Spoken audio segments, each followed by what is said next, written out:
meeting on Monday, July 15th, 2024. I'd like to call this meeting to order. We have met compliance with official notifications. Roll call, please. Sarah Schubert McCollum. Here. Gallagher. Here. Laura Gaske. Brooke Taylor. Here. Nick Olson. Here. Nick Schumacher. Here. And President. Here. At this time, would you all please rise for the Pledge of Allegiance?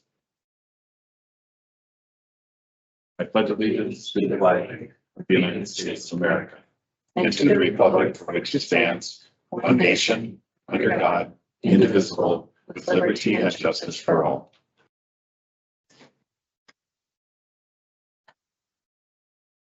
This meeting is a meeting of the Board of Education held in public for the purpose of conducting the school district's business and is not to be considered a public community meeting. There is a time for comments by members of the public during the meeting as indicated on the agenda. Members of the public wishing to address the board on any of the topics included on tonight's agenda may do so by completing a public comment sign-up sheet and handing it to the deputy clerk. The board requests refraining from making any comments involving personally identifiable information about students, staff, or administration. Comments should be respectful, focus on the items being considered by the board, and will be restricted to 3 minutes in length. And I don't believe we have any speakers for this evening. Nope. Thank you. Action at tonight's meeting will be final unless otherwise noted. We do have one change. I'd like to have you consider notification of amending the agenda, the Teaching and Learning Committee, an action item there. All right. So I make a motion to rescind the recommendation to release Tara Hansen, the teacher from SHS, from her 24-25 school year contract for her request effective July 10th, 2024, with the liquidated damages provisions enforced. Is this that? On the, Right there.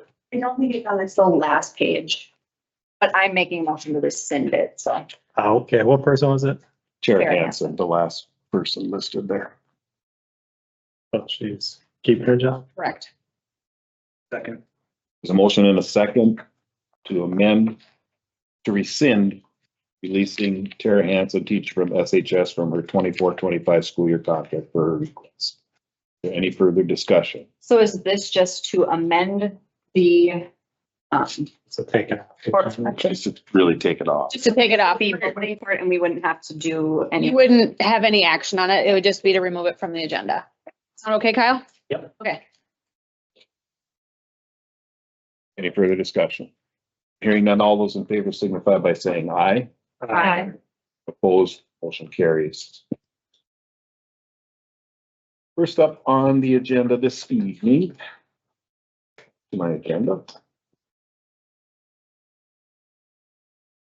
is our report, or excuse me, disposition of minutes from June 10, 2024. Motion to approve. Motion and second to approve the minutes from June 10, 2024. Any discussion? Hearing none, all those in favor signify by saying aye. Aye. Opposed, motion carries. Next is our report from our superintendent. Can we take the first two there? Sure. Okay, I have 3 action items. The first action item is annual superintendent as designated representative. I'm recommending the approval of resolution 2404.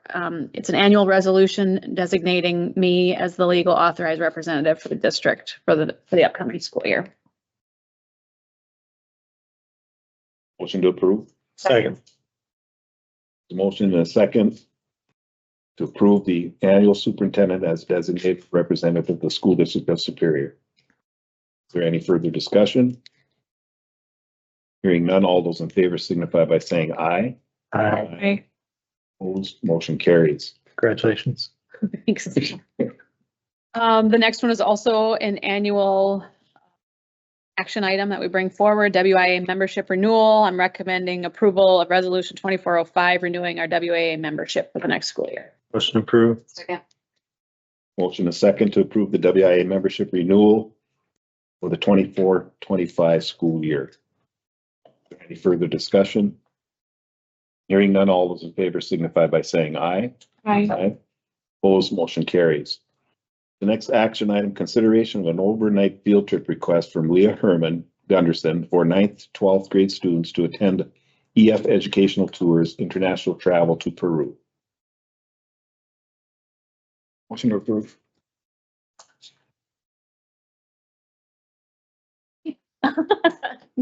Is there a second? Second. Motion and a second. Anybody have any questions? Italy was a huge success. It was amazing. It's on Facebook. A lot of interest in family reaching out to me, asking if there'll be any more opportunities, and I let them know I'm working on it. So this last trip, though, was this wasn't an EFT, Through EF as well. this past one when we went to Italy. Mhm. The question I had when I was looking through it and everything, later I got confused a little bit, because there was part of it that talked about granting students elective credit. There is opportunity through EF, if they want to get credit. Do we do that though, Crystal? Dated. I think the credit bearing thing for students would need to be brought forward by administration for the board to approve if we were to be able to grant credit for anything. So they allow districts to provide that opportunity, but historically our district hasn't provided that. Is that correct? It's through their institute. Okay, but for us to honor their credit, the board would have to approve that, right? To be a credit granted from our school district, like to count towards some sort of like graduation requirement or something. And we would want to, I guess, ensure that it meets the requirements of what we consider to be Elective credit. Yeah. A credit of some kind. But they've worked with other districts, it sounds like, to provide information for One of that. our students did use this trip as one of her, a service learning. Oh, learning service project. learning, yep, as part of a senior project. Okay. Yep, she documented it, and I'm waiting for her to finish it up. I'd love to see it. Maybe she could present it here. Laura, did you have a question? I do. This hopefully doesn't happen, but the global travel protection plan. We had a family, this is during COVID, obviously that was a specific dynamic, but the family did lose out on money due to disruption of the travel. So we had family members that were coming to the meeting saying, we lost this money. Can the district repay us? So I just have concerns about, I guess I don't know what really all that encompasses when you say the global. I've been making it clear to families, like, this is not a school field trip. It is school supported, but it's not ran through the school. On this trip, we actually did have to use it, and I covered that student's expenses. So I'm working with EF and having me do it. And this is the same as like our Washington DC trip, right? And so like we are given the opportunity as parents to sign up for insurance. You can elect to do that before you begin the process. So if something were to happen, you could get your money back. But you have to sign up and stuff, early. right? But Yeah. yeah, I just want to make sure families, that can be a lot of money for families, and that was a really devastating It's situation. included the global protection for all the students in their program cost, Right. as well as my chaperones. I left it up as an option for them, but really highly encouraged them to buy the global protection. It's $190, and it will help cover airport expenses, hotels, meals. So this did happen on the Italy trip, and I just used my own card, covered it, and I'm just working with EF directly. I also got the global protection, so that worked for me. Wow. Thank you for the opportunity for the kids. Yep. Really have any questions for you specifically, but just voicing my usual concerns of, I do think that there is always a level of liability that the board district covers when there's a trip. That's not a school field trip, but it's sanctioned by the district. And I think any trip students go on, we can probably somehow tie into curriculum, wherever it's at. I think a little bit more with the Washington DC trip versus Peru or Italy or any other place that people want to go see. I guess my curiosity is, when I look up Peru, I went to the US State Department website. see what the State Department thinks about the country. They put it in a level 2, travel with caution. But then to go a little further, about 25 miles away from one of your destinations is a level 4, which means do not go at all. They limit travel by their own U.S. embassy personnel in Peru, based off different things that are going on there with gangs and kidnappings and drugs and whatever else. And knowing that can happen everywhere, I think there's an added level of when our students are overseas, there's a lot more difficulty in dealing with the emergencies that come up, especially I think on the state website here listed that the U.S. government has limited ability to provide emergency services to U.S. citizens due to travel restrictions in parts of Peru and around that country there.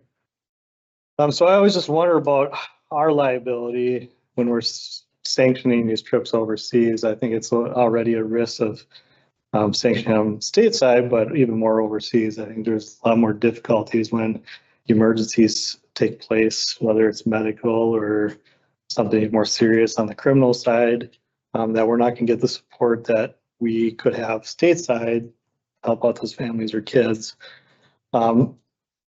So it's a question for Kyle, I guess. How much liability do we as a district or as a board hold in sanctioning the trip, essentially?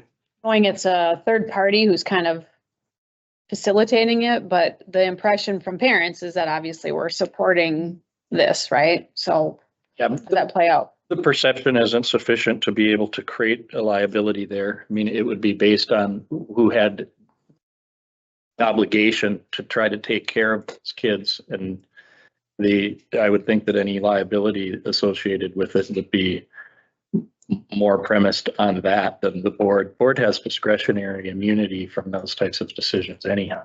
So I don't, the concerns are a different question altogether. I mean, what Ed's talking about and having those concerns is legitimate fodder, but in terms of it actually being a liability causing situation, I think we're in good shape. Yeah. I also question, on page 1, we have all the stuff where, how does this fit into our curriculum? Then page 2, at the very top, this is a non-school related trip. So is it a school related trip? Is it a non-school related trip? Why is it going through the district if it's a non-school related trip and not just somebody facilitating their own trip in general? And I guess, what limits do we have in sanctioning trips overseas versus stateside? I think they're two different ballgames. Those are my opinions and thoughts. You can disagree or agree, just throwing them out there. All in favor of people traveling the world, just. When I chaperoned the DC New York trip, I've gone with Mike. There was just a pretty big interest in asking about international, and said, well, I'll check it out. And EF is a really trusted company. I know Duluth uses them, Cloquet uses it, Two Harbors uses them. Is it fair to say that they offer this experience for students to be connected to different parts of the country or the world, knowing that it's somewhat connected to us, but it's not necessarily intended to be part of the curriculum. It's intended to give kids an experience they might not otherwise have. Yeah. Is that safe to say? And I would think, I understand those concerns, Ed, but I would hope that if a family is deciding to take these trips, I would bet that they are doing their research as well, looking things up, understanding the risks that they may be taking when signing up for the trip, and again, the location. But I think it's, again, up to the families to decide. And these are, to me, a really cool opportunity and a great opportunity to see different parts of the world. Right. So what I'm saying is, if I want to go see Peru, I'll go see Peru. Mm-hmm. But as soon as I want to go see Peru and I want the school district to sanction my trip to Peru, I think regardless, there's always a level of liability on the group that's saying, yes, go ahead and do it. Because we're saying it's safe, right? Give you the blessing. And so no matter how much they look at, see the threats or whatever, and they make the decision, when something goes bad, just like somebody gets in a car, they get in a car, they drive, they accept the risks that associated to get in an accident, guess who gets sued? All the drivers of the car, people in the car, the car manufacturer, maybe it gets crazy on the lawsuits, but what people go after. And At the meetings, I make it very clear to families, this is not a school run trip. This is school supported, it's not sponsored. IEPs do not hold up. That's been a question. Are you going to hold up the IEP? And again, it's not ran by the school. I just am seeking, I think Ed's point too, though, is when something bad does happen, Yeah. people don't go back to those conversations. Yes. Right? Is that fair to say? Yeah. I think we will be named because we're sitting here saying, yes, let's do Yes, this. we approve it. Yeah. Laura helped me out because I remember that other case very well. And what I'm recalling on that situation was that we did not approve that as a board, that was finally then up to that group. I just can't recall for sure. I asked. I have to go back to try to find those minutes, but No, I asked Amy. I think it was a similar situation where it wasn't sponsored by us, like it wasn't a school trip, but it was still connected to the school in some ways. Do you remember, Amy, the more details? Yeah. Yeah, it was a very similar trip. And that's why we didn't have any liability in it. And so therefore we didn't compensate the You're talking about the families. COVID situation. Yeah. That one was clear that it says right in there, if something happens, you don't get your money back. I mean, and that's why, the option to purchase insurance, or even if like, let's say somebody moves and they've been paying, you don't get your money back. You could still go on the trip even if you move to another district, Remember. some of the conversations we had, but I think there's a different, like, we're talking about money here. Yeah. Losing some money is probably a case scenario versus what Ed's talking about is Let's see. is a, Let's see if there's a way out. we did. whether you look at it as a liability or not. I mean, like you said, Amy, like, people are gonna come back to the school district and ask what the deal is. And I mean, whether we're liable for it or not, it's going to be a topic of conversation. If something serious did happen, that is a little bit scary. Is it a requirement of EF tours to get approval from boards, from school districts, or is it I just? think it's our policy that any travel outside of the state is part of our, So now a parent can't organize an EF tour trip? Have their own thing? Well, I would think they would need I don't your know. guys' permission to go ask. if we were taking a group of Superior students, I'm sure they would need permission. How is this any different? Sorry, go ahead. I just wonder if that's in their code of conduct that you have to get approval from the school district, or if anybody can organize a trip. There are other sister programs that anyone has. I like everything's focused on education and learning about the culture while you're there and seeing the sites. There are sister programs that are available that people can go through as well, that don't have such a high focus on the culture and the learning aspect of the language, the customs, the food, the religion, and going to other places and doing the things that people want to go see. I know people personally that have gone on EF tours and they didn't have kids in school or any affiliation with the school and went on. I'm doing one of the EF go-aheads and it's not affiliated with the school at all. So there's that. There's EF gap year for kids that are taking a gap year. There's EF ultimate that is for 18 to 30-year-olds. I think it's our policy though, like if one of our staff are organizing it and inviting our students, then it's our policy that it needs to go through the board. Yeah, I mean, if you were to organize something and invite multiple students from different communities, that might be different, but because it's our students, our staff, I think that's why our policy asks that it goes through our board. Because It's not their policy, it's our We're policy. sort of advertising this through the district. Right, right. Yes, I would hold a meeting and Mhm. answer questions and see who's interested and help us sign up and then guide all the way up till we leave. I have opposite, yeah, I hear Ed's concerns and thanks for the permission to disagree with you. Because I do, because international travel is an attraction for students. It's an opportunity. We have a Costa Rica trip as well. So there are international trips that we've organized. And when I look at the social studies standards, I just see value rather than coming from a fear-based place of what if. I think we have enough protection. We have Kyle saying it's not a liability for us. There are liability insurance and people that are responsible for that. So I wanted to make that statement regarding not making a decision based out of fear, but rather the opportunity and the knowledge it would bring our students. Sarah, did you have something to say? The teacher chaperones that attend the trip, who pays for that? Do they pay for their own way? Are they covered through EF? They're covered, they're covered through EF, Okay. except they pay for their global insurance. They pay for their baggage fees, their passport fees, their visa fees.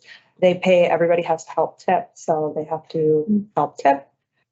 So they do have some expenses as well. They pay for their lunches and they're vested, and a number of my chaperones, they paid for their kids to go as well. So they're pretty vested in this trip. All said and done, my chaperones probably paid at least $1,000 for themselves.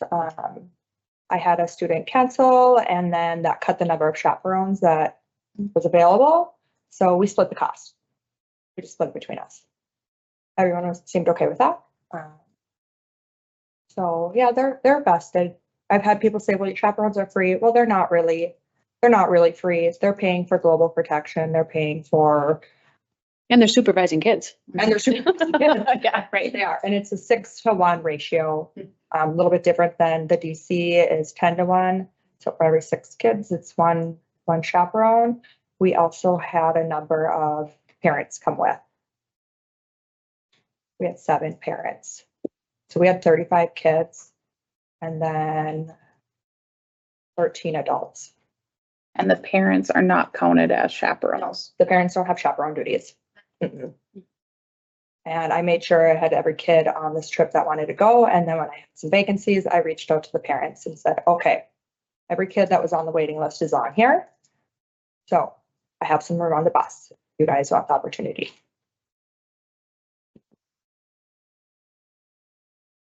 It was amazing. We had and the kids learned a lot. They learned more on this trip, I think, than they would in a classroom.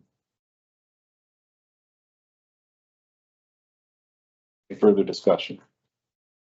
So motion and a second to approve the overnight field trip request from Leah for 9th through 12th grade students to attend the EF educational tours. All in favor signify by saying aye. Aye. Opposed? No.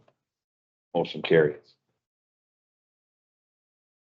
That means yes. Thank you, guys. There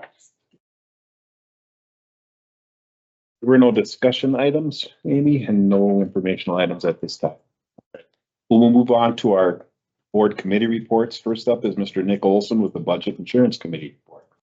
I have 2 action items, gifts, grants, and bequests. Committee recommends approval to accept gifts, grants, and bequests received in June 2024. Shorter list than last. Motion approved. Second.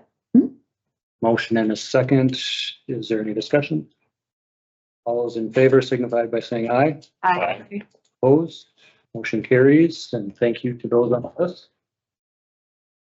Authorizing pre-approved bills, the committee recommends approval of resolution 24-06, an annual resolution authorizing payment of pre-approved bills from July 1st, 2024 to June 30th. 2025.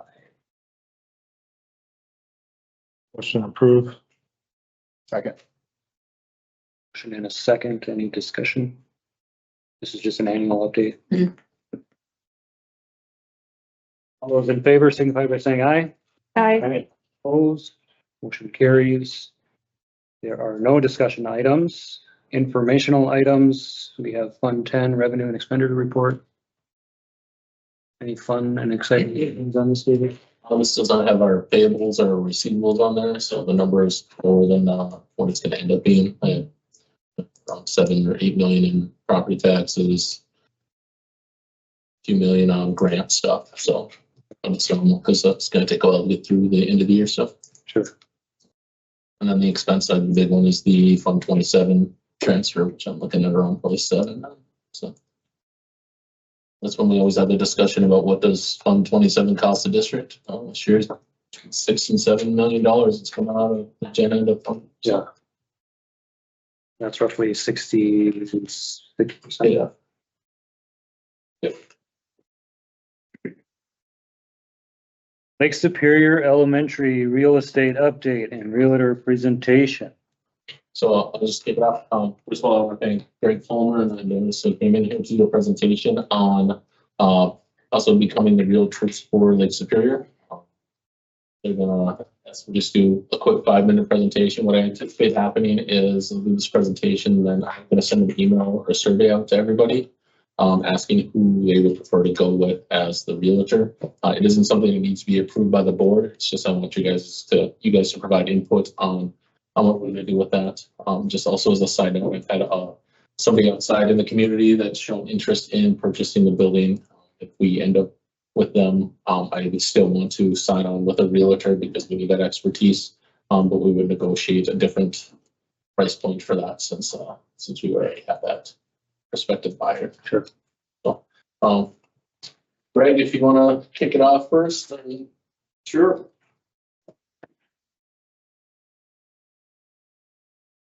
Good afternoon. Thanks, Greg. Thank you for letting me be here. Get my presentation on the screen there. And can you make it bigger? Sorry, you just can't read blind kids. I've got several different glasses for. So we're a small but successful company in Duluth is where we're located. It says that we've been a company since 2014. Well, that's when we started a company on my own. I'd been with Messina and Associates for many years before that. And I was a sole practitioner of commercial real estate at their office. So it just got to be where our work just wasn't similar and there were liabilities related to the differences between residential and commercial there. And it became important for me to go out on my own, start my own company. And we are currently located in downtown Duluth. And again, that also indicates to you that we are the sole practitioners of commercial real estate. We do not engage in residential work. The value or the important point to bring up on that is the intuitive work that you do in commercial real estate. I don't take my brain out of that field of work to engage in residential real estate. I need to be able to have good intuitive values based on my work in consistent everyday work on commercial real estate so that I can advise properly. So that's a little bit about our company. It's a 3-person company, myself being the broker, Valerie Rapana being my administrator, who I worked with at Messina and Associates for years as well. She went on to work at another company in town for a little while, and I finally got her back to work with me. And that's been great. We have a great administrative component there. I basically live and die by the calendar. Valerie puts me out there. I do all the outside work on the street, and she makes those transactions follow through all the way to closing properly. We are in the same office, 10 feet away, talking about all our deals every day. Casey Fulmer is my logistics guy. If I have a showing, we work all over northeastern Minnesota and northwestern Wisconsin. We cover everything as far south as, right now, Sandstone, but we'd go as far south as Hinckley. We've got stuff in Brainerd, we've got stuff in Bemidji, we've got stuff on the Iron Range. We've done 4 Goodwills throughout the entire northeastern Minnesota right now. We've got work in Superior, Wisconsin as well, stuff with the Globe News Building. We have just listed the Superior Choice Bank right behind Superior Flats. And if we have a showing in Big Fork, Casey goes. And so that's Casey for you. We are invested in business. So basically we are engaged. For us, it's important to be in the face of a prospect as much as we can. And so to do that, I'm a networking person. So we do it by 2 means. We're involved in groups like Apex, Chamber of Commerce, the Development Association here in Superior. We work with Lincoln Park Business Group, CoStar, Mincar, a lot of different marketing venues there, National Association of Realtors, et cetera. But we also do it by listings. We're an inventory company. So what we want to do is we want to funnel the most phone calls and inquiries to real estate to our company. By that, we carry the largest volume of relevant commercial real estate in all of northeastern Minnesota and northwestern Wisconsin. That's a lot to say for a small company. We just like to work very hard. We also like to create relationships so that we can be an easy to talk to company. We share our knowledge willingly all the time so that all those people have an opportunity, even the ones that don't, that are first timers or small business people, have a place to go to get advice and do transactions. We also do very large work through that. So we're engaged with business by being part of all these memberships and being in the face of a prospect as much as possible and creating the largest phone call of relevant commercial activity to our company for you.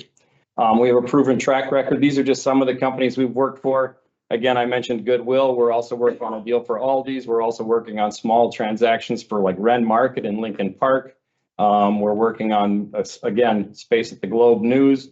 We just listed a property down on Tower Avenue, small lease space, $1,600 a month. So we do everything from very small business work, which is actually our favorite work, because anytime I get to work for a small business person, I get an opportunity to help somebody start, grow, and become a good, relevant business in your community one day. But we also like to make money on Starbucks. But we go to buy our coffee at Duluth Coffee when we're done with that. So that's the nature of our company and some of our theories. But we do a lot of big work with big companies, including big national commercial real estate companies as well. Marketing strategies. There's a lot that goes into that.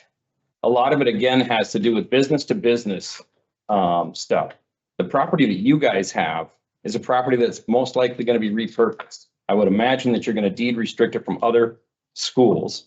So that becomes an important piece to you. We worked for ISD 709, and we've done that work over the last 5 years very successfully. We were engaged when they were noted that they weren't able to sell the Central High School property. It keeps coming up that it took them 12 years to do that in the news. And the fact is that we took on projects for them, and we finished all those projects in 4 to 5 years, including getting the historic property sold, the former Central on top of the hill. We also sold the Nettleton School, their properties up on the base of Hartley, and we just finished closing on their Garfield warehouse. So we've successfully done all that work where others couldn't. And it became about understanding marketing, and it became with understanding pricing, why it hadn't sold before. So we were able to delve into that and figure out what happened and why it didn't sell. There was a lot of misinformation out there about why they wouldn't sell it to another school and all kinds of things that were going on. And what we found was there was actual good comparable data out there if you just tried to understand price. Pricing is the hardest thing to understand in commercial real estate. And when I started, it was an absolute nightmare to figure it out. But I was like, we need to know why something's not happening for a company or for a company or for an institution. And it was about trying to figure that out. So we spend a lot of time doing that.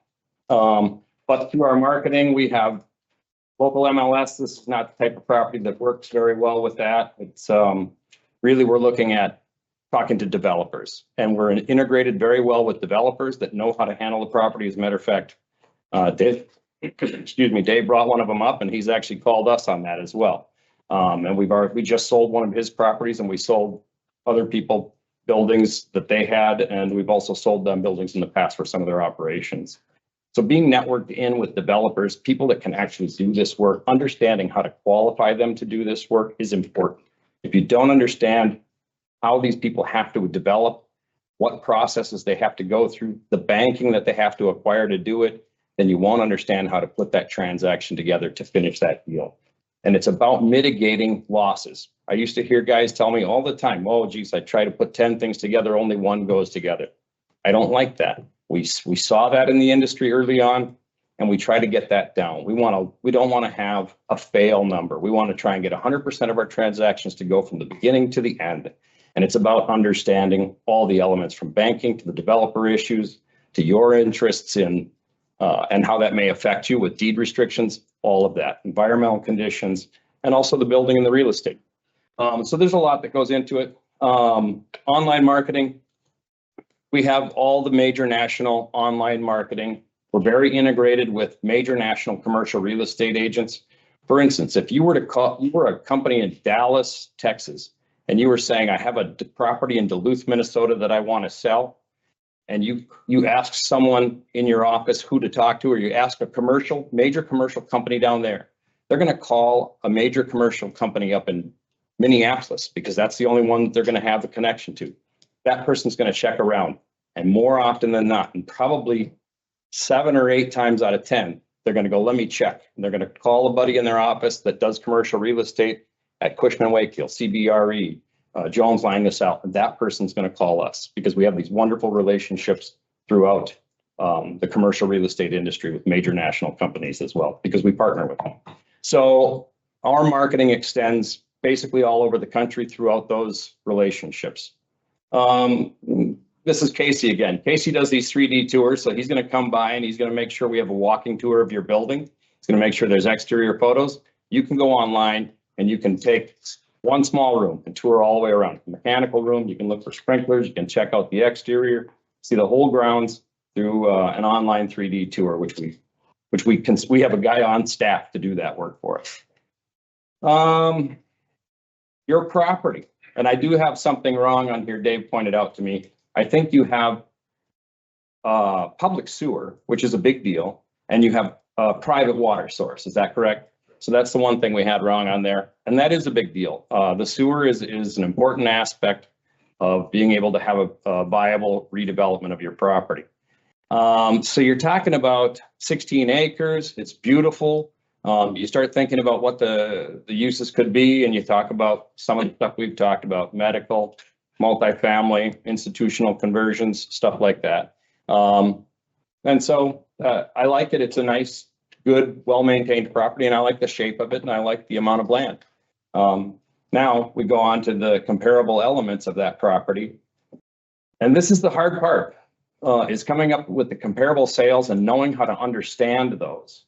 Well, Nettleton School, 36,000 square feet, 3 floors with a view of Lake Superior, sold in 2018, different market time, for $165,000. So these are single use properties. They're like selling a church. They're really hard to resell because of the conversion effort that it takes. It's not the price we sell it for. It's actually the cost of redevelopment. So that becomes the bigger challenge, and you kind of have to know in there where you fit. So we're not looking for everyone to talk to us about it. We're looking for someone that can finish the job, that can get those funds. And so being networked with them is important. The historic central building. This tells me where we can't go. So I know we're worth more than the 2018 sale of the Nettleton High School or the Nettleton Grade School building, but we're not worth more than the historic old central building that sold for $3 million. So that gives me a framework to determine price. And then we also know we sold the former Central High School. These are my own comparable data from my own sales.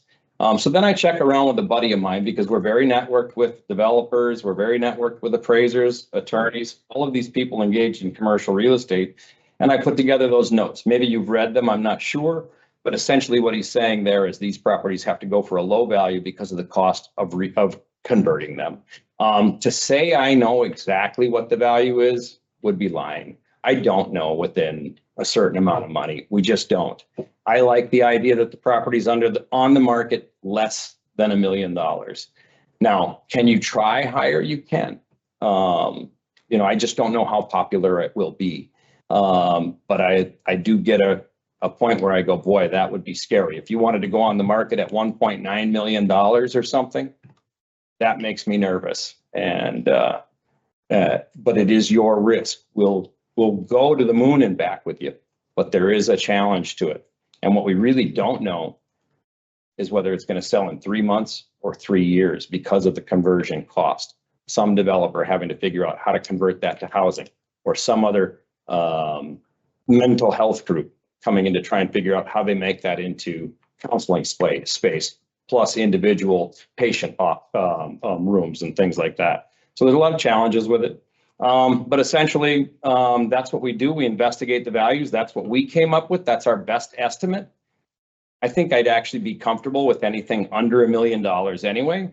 Once you go above $1 million, I'd say that adds time and skepticism about the building. But it's not necessarily wrong. I don't think anyone can just pinpoint it. We talk about our commission. We're going to charge 5% on whatever price we sell it for, or excuse me, 6%. And if we sell it ourselves, if we're the selling and listing broker, in other words, there's no other broker to share fees with, then we bounce that fee down to 5%. And David mentioned, and again, we know this party, that you might have a captive audience that might be interested in the building, and then we would depart from that, set a flat rate fee that would be fair.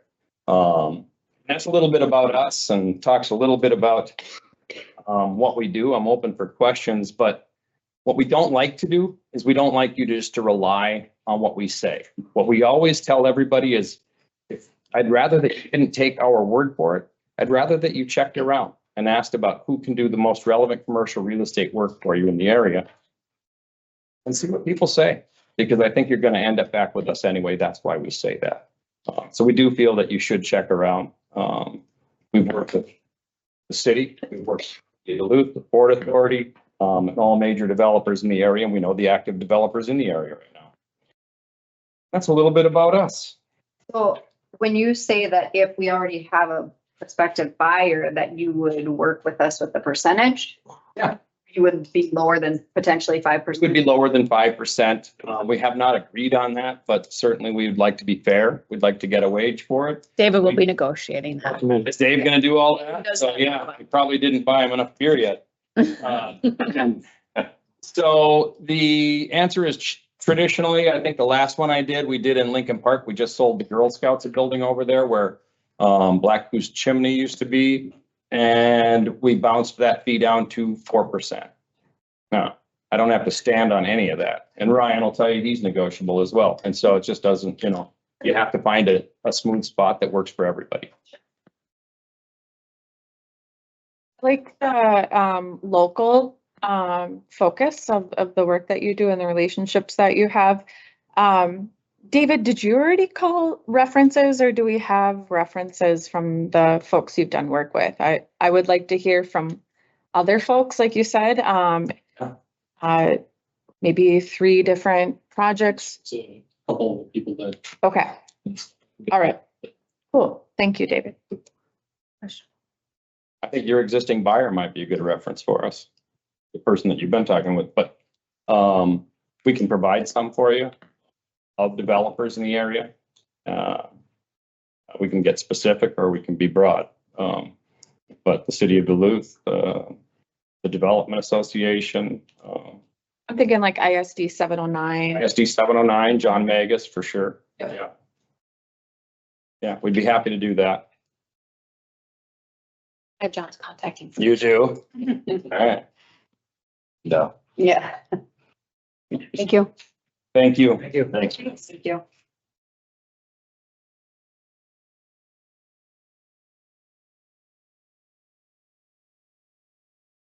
Back to follow. I get to follow up right away with the same presentation, kind of the same thing. Good afternoon, school board. I mean, many of you know me already, and I've done work obviously with a number of you, and you're probably pretty familiar with my process already. But I just would like to take a moment, you all have booklets here in front of you, to just express that I'm from Superior. I'm born and raised, went to Superior High School, graduate of SHS in 2011, and live here in Superior in Billings Park with my wife and my family. But what I want to get into here is how I can separate myself from all the other commercial real estate agencies here locally. As far as real estate brokerage goes in our local market, I am the only commercially focused realtor that's associated with a major brand here locally. You'll find that locally in Duluth-Superior, we've got a few people who work with what we call boutique firms, and I work with a big name firm. I work with RE/MAX.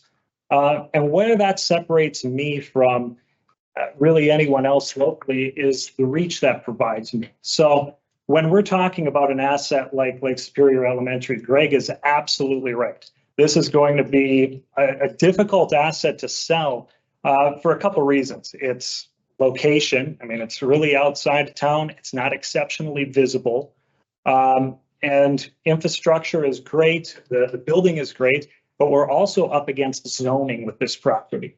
So I've had discussions with Jason Cirk in the city.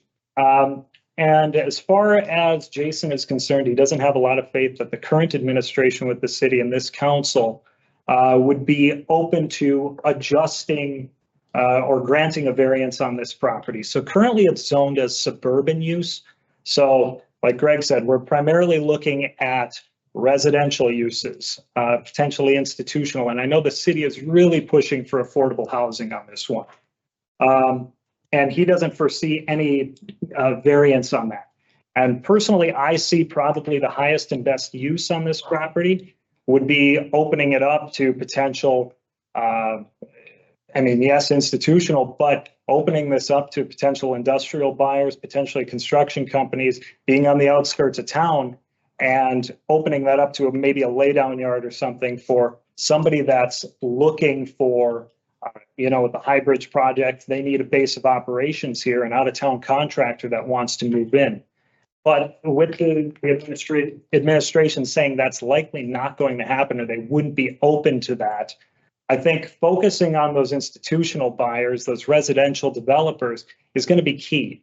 And that's where RE/MAX comes in with that larger base. Yeah, I have all the commercial or local connections here. So, I know most of you, we've connected in some form or another. Thankfully, didn't spend too much time in Mr. Olson's office, but we know each other. But I have connections here in Superior. I know all the developers locally, and I think I know the other developer that Greg is talking about, because Jason Cirque kind of put me in on that one too. And I've worked with them as well.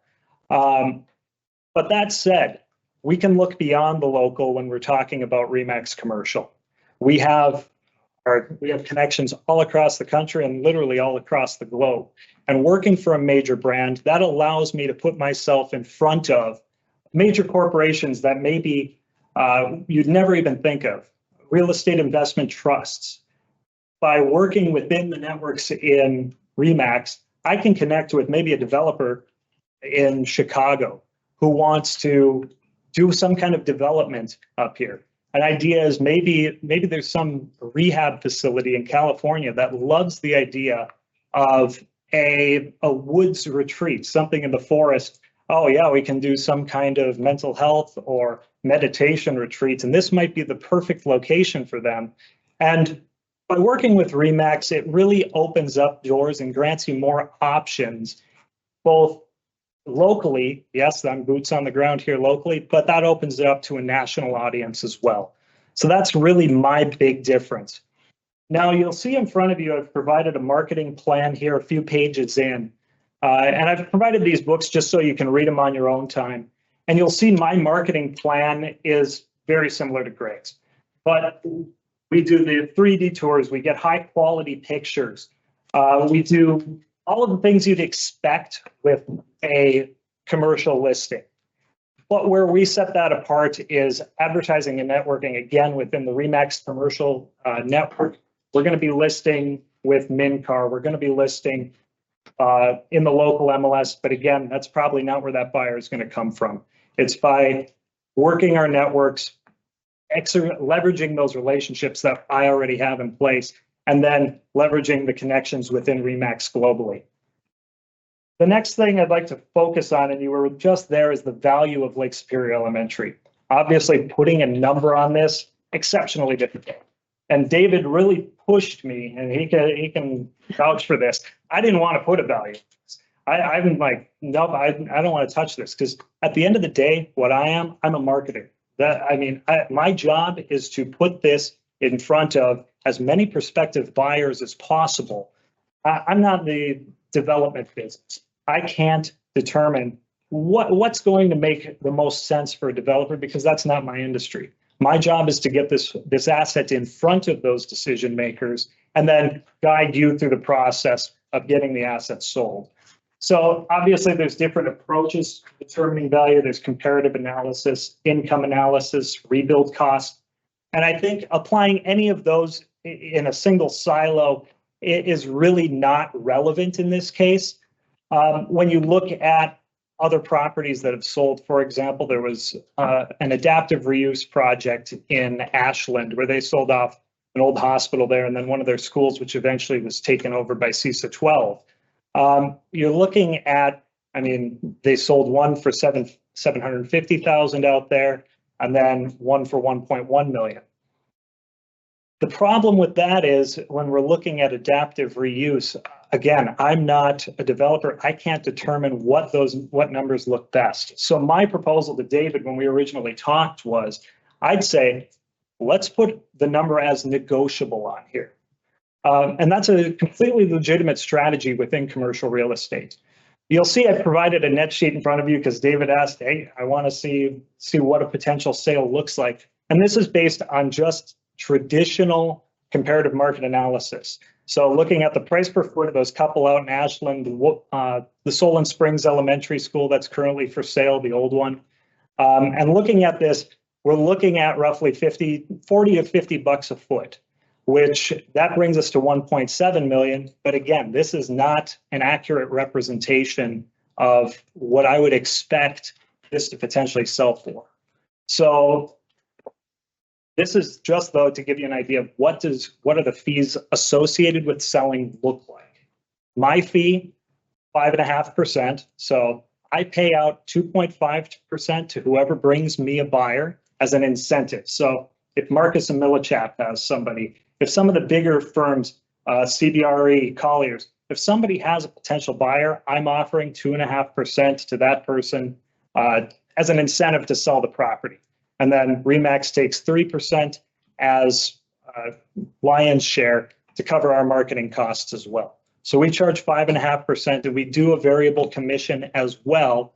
Whereas if we bring the buyer, we drop to 4.5%. So I take a percent off if I directly work with that buyer. And again, these next couple slides, they just talk about the importance of working with us, why work with us.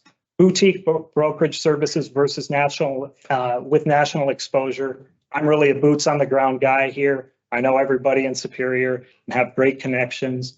And I can really leverage that connection with Remax. And again, just like Greg, I'm open for questions and I'm happy to email this out to you. But when you do consider listing, I appreciate the opportunity and I can guarantee I'll work harder than anybody else to get the property sold. Thank you for having me. Thanks, Ryan. I've got a question. I served on the city planning zoning. Sure. So I'm curious if Jason gave you reasons why he didn't think, because I know those people. And then what would be maybe a proposal? What could be some of the other zoning that you'd be interested in? I mean, I think an M1 zoning would be my ideal for this property because that opens up my doors to everybody and their brother. But Jason doesn't think that this would have to go before the city council. It would be a full-blown event. Right. And he didn't give me much reason beyond the fact that, well, for one, I think the city itself may be directly interested in the property. I can't say that for sure. But he says this administration is primarily focused on residential low-income housing or affordable housing is what they would prefer to see in this location. So he doesn't foresee zoning granting a variance until we've exhausted potentially all options on the residential front. Now, what that looks like, how long it would take to exhaust all options, I'm not sure. But that's what I was presented with from the city. I mean, we could swing the bat. We certainly could market to those people. But would it be a worthwhile use of our time? I'm not sure. And that's why I talked to Jason directly to see, hey, I mean, if I'm going to sell this, what's my most effective way of doing this? And he seemed to think it wasn't. Send David to a planning commission meeting to talk to them. There you go. And I'll back him up. Situation. But And We've had meetings. it's happened. With leadership for the city and Yeah. I can say the same thing that They're not willing to. wants. How is That it? message has been consistent, yeah. yeah. And I mean, like I said, I told Jason, I'd love to see M1 on this property because that would make my job substantially easier. Then I can advertise it to companies from out of town that are coming in to work on the High Bridge project or other projects that are coming. And that makes my life a whole lot easier and makes it easier to market. But now we gotta dig a little deeper and find these opportunities. Like I said, I mean, who knows what's out there? And that's why I think it's important to get both local and national exposure on this one. Any So other if the city is pretty adamant about more residential and affordable housing, are there ways that we can partner with the city to, I mean, make it, positive for both of us involved? They offered a partnership that was not positive. Oh, okay. That's Because the city is not involved in the development of buildings, allegedly, even though they hold buildings. Sorry. They don't, whatever. There's Be a- certainly, I think, I mean, they certainly are supportive of us and wanting to, I mean, but Yeah.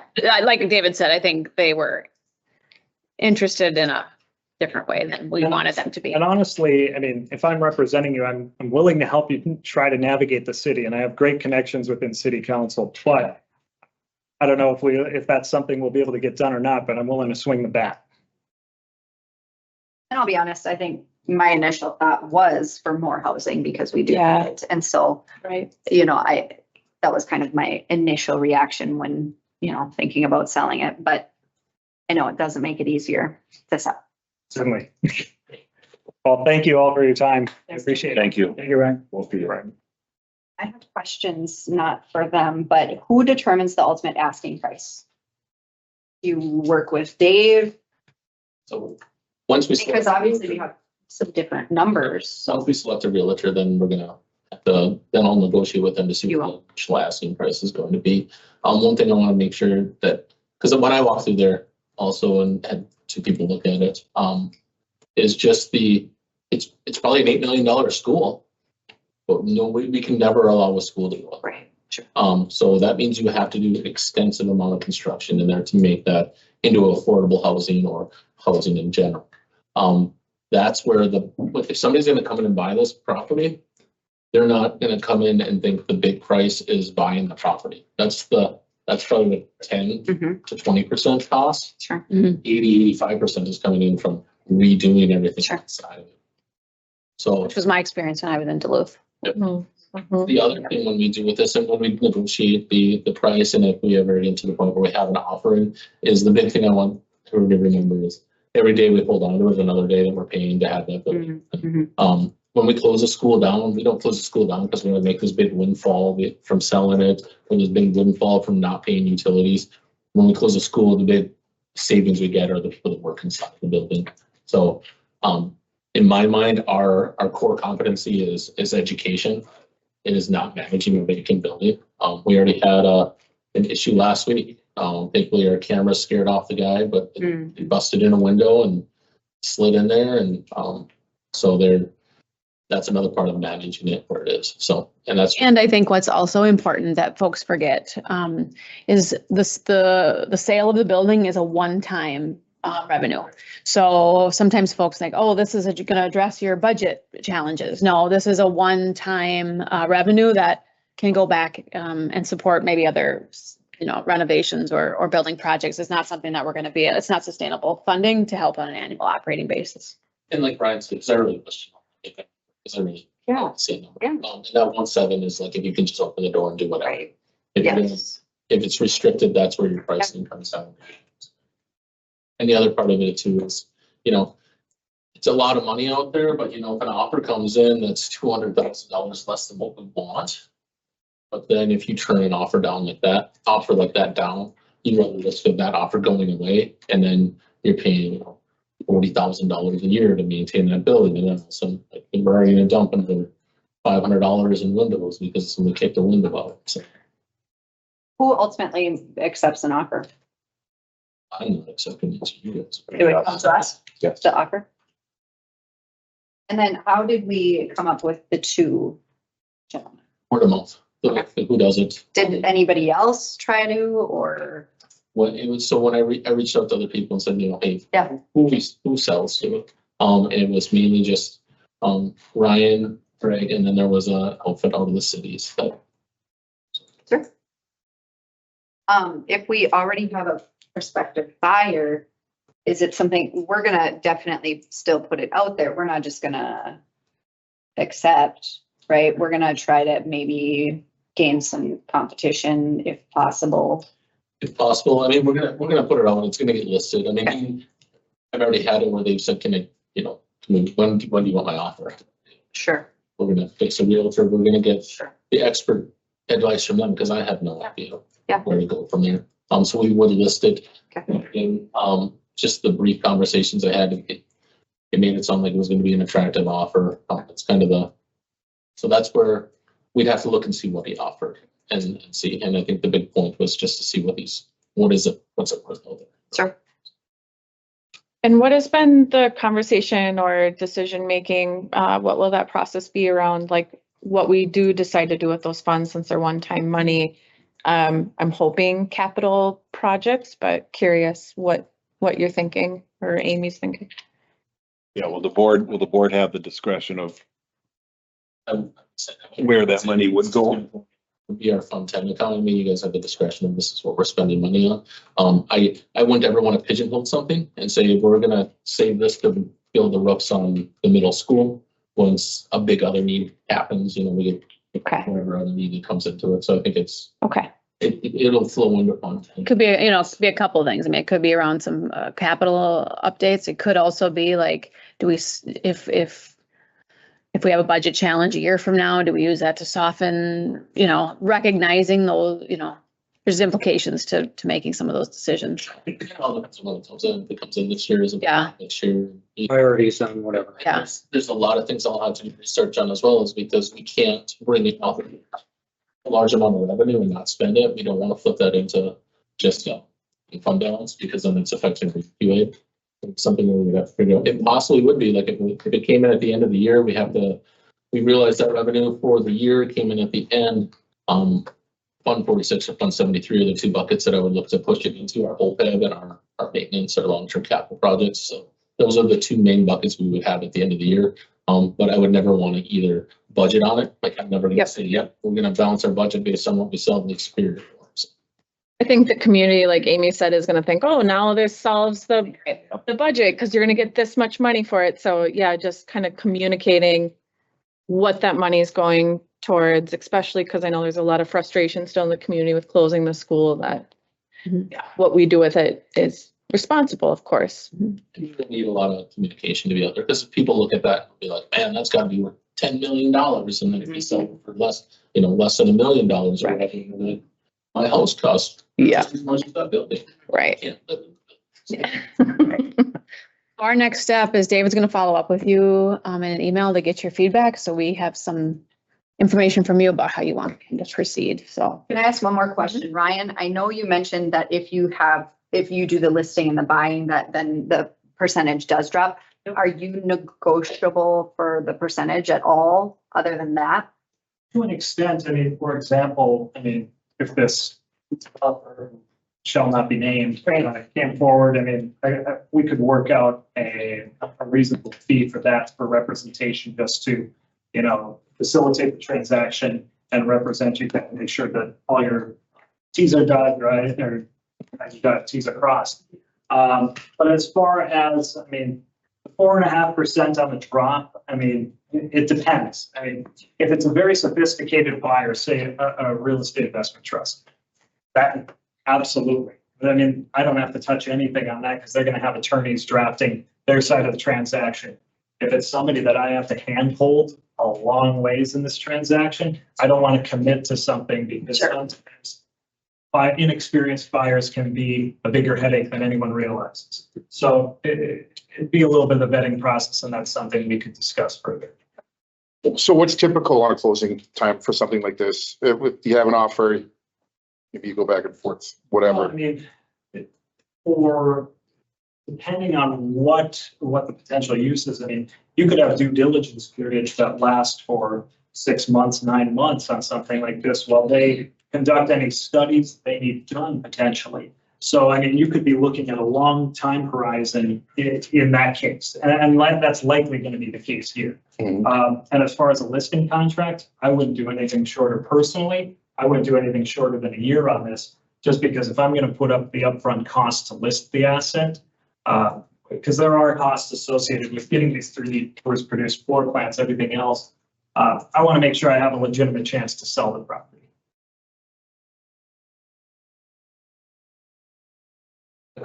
You ready?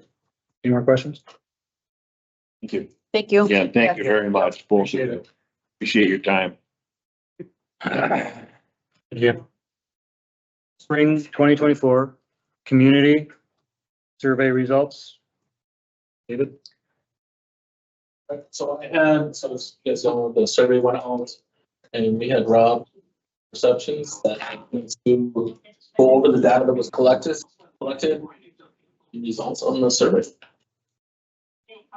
Right. Thank you. Hi again. Was with you May, June, something like that. Do you have a big screen in front of you where you can see what I just shared? Yes. Okay, great. Good start. So like Dave said, I am Rob Demise. I'm the research director at School Perceptions. I was with you a couple of months ago. Back with you now to give you the results of your survey. We are going to break up your presentation into 4 types of slides with varying degrees of interest. Blue slides are going to be your least interesting, at least as of right now, because there's going to be nothing new on those slides. Can you make What's that that? bigger at all? Maybe if you close the participants box, that'll give you a little more space. On the right side. We open the right X room. All right. We're just trying to get it bigger, but it's okay. That's okay. Okay, you keep thoughts in. Make me as small as you Yeah, want. you can go. You can keep going. So blue, there's going to be nothing new on those slides. We reproduce everything that was in your survey and put it in this report as well to be a one-stop shop for you. Yellow is going to be information about who took your survey, like how old am I, where do I live. We will spend the most time on green. That's your results and analysis. And then certainly I'll leave time for wrap up and questions as well. So you know who we are, because I was with you once before, so I won't spend too much time on this slide other than to say this isn't our first rodeo. We've done this nearly 1,000 districts across the country, and we've done over 10,000 of these types of surveys in the 22 years that we've been in business. So let's talk about you, because you're more interesting than we are. Your survey closed up on June 24th, so the data has been pretty quiet. We did allow some remainders to come in through the post office. People do postmark their survey on the right date, but they don't all come in at the same time. So we're looking at, as of today, 1,748 total respondents. One of the ways I look at that is just to make sure that we have the amount of people that we need. I like to look at your non-parents, non-staff. We'll talk more about those folks in just a moment, but they're the biggest chunk of your community. People that don't have kids in school and people that are not employed by you are the biggest chunk.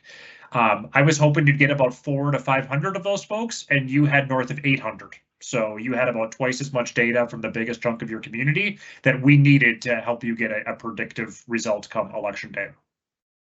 The margin of error really is a function of how big is your community. It's really a function of how many people do you have to survey. So we worked with Drummond this past year, obviously very small. So their margin of error is a little bit bigger because there are fewer people that live there. When we do work in Wauwatosa, I think they're like the 15th biggest district in the state. Their margin of error is really, really tight because there's a lot of people we can survey. You're kind of between the two. At least in terms of Wisconsin, you're a pretty sizable district. So the benefit of that is your margin of error will get smaller and smaller because your community is bigger. So I guess what I would ask if you're jotting down notes or a number to keep in the back of your mind is the margin of error is about plus or minus, figure about 2.5. So just store that in the back of your mind for a bit. We'll come back to that when we get to your referendum predictions. Other factors that you should be pleased with here in terms of predicting your survey results, you had a really good turnout of 65 plus. That's a really good piece of news in our world. We want to make sure that we're hearing from them because they will be there on election day. Obviously, not all age groups vote in the same proportion. 18 to 24-year-olds are the least likely to vote among these age groups. They're also the least likely to take a survey. I would have been concerned had you not had good 65 plus, because then we would have been missing a good chunk of people that will be there to vote on election day. That wasn't you. In fact, more specifically, just a hair under 18% of your school district community is 65 plus. 30% of your survey takers are. Again, that's a good thing because they will be there on election day. 91% of folks said they live within your district boundaries, which then begs the question, why would somebody who doesn't live here take our survey? That'd be a good one. The answer to that is, one, your staff could commute in from elsewhere. They are under no obligation to live within your district's boundaries, but they get the survey because they have an email address on file. Any parent who chooses to open enroll into the district by definition doesn't live there, or they wouldn't need to open enroll in. Or obviously you're up in vacation land. If I have a property on Lake Superior or something and I don't live there, but I own the property, it has a mailbox. Anybody with a mailbox gets the survey, even though I might be registered to vote somewhere else. So the point is we want to hear from them. I can think of 2 social studies teachers I had in high school. One retired at 45 years of experience, one retired at 43 years of experience. Remarkably influential. Neither of them lived there. So we had to know what they think because they had the ear of like the entire community, but they couldn't vote there. So it doesn't mean we don't want to hear from them. But the point of this slide is we are going to weed out anybody who can't vote there because they can't control a referendum. They can't vote for you as school board members. We're going to focus on the 91%. You had representation from every municipality. I would assume that the village of Oliver is probably the smallest out of all of them, but every municipality that pays a sliver of your budget via property taxes was represented. Not surprisingly, most of which was covered. About 3/4 of your survey respondents were in the city of Superior, followed closely, not closely, by the town of Superior, about 1 in 10 of your respondents. But every municipality represented in your survey results. These 2 questions on the next slide are going to lead us to 3 important subgroups that we're going to spend a decent amount of time on. We want to know how staff feel. We're going to want to know how parents feel. But then, like I mentioned, the the non-parents, non-staff, and I'll talk a little bit more about why they're so important in just a moment. But these 2 questions are how they get us to those 3 groups. Then kind of a demographic question could kind of also just fit here. How do you like to receive school or district information? It's a pretty carefully worded question. It does not say, how do you receive information? Because I could be, hearing from you via this mechanism, but I don't like that. I don't want you to do that. I want you to do this instead. You send me something this way, but I really want you to send it to me this way. So this was a preference. How do you want to be communicated with? For your non-parents, non-staff, they're represented in purple. If you would like that particular group to know something, mail a newsletter or make sure it's present in the paper. That's the 2 top ways your non-parents, non-staff are going to learn about what's going on at school, followed by websites as well. So make sure your website is both up to date and easy to navigate because there's a good chunk of the biggest part of your community that's going to be poking around your website. Parents are a bit more balanced, but there's really nothing different here than any other parent in any district we work with. If you want parents to know something, send them an email. Send them a newsletter, make sure your website is up to date, make sure your Facebook is up to date, and use those phone notifications as much as it makes sense. The other reason this is helpful, I think, is kind of where to put what eggs to put your basket, or what basket to put your eggs in, rather. Seems like 10 years ago, everybody and their mother had a Twitter account, and then some districts have kind of stopped using them. And it kind of matters, like, here, if we restarted our Twitter, would anybody look at it? Is that a good use of your time? And the answer is no.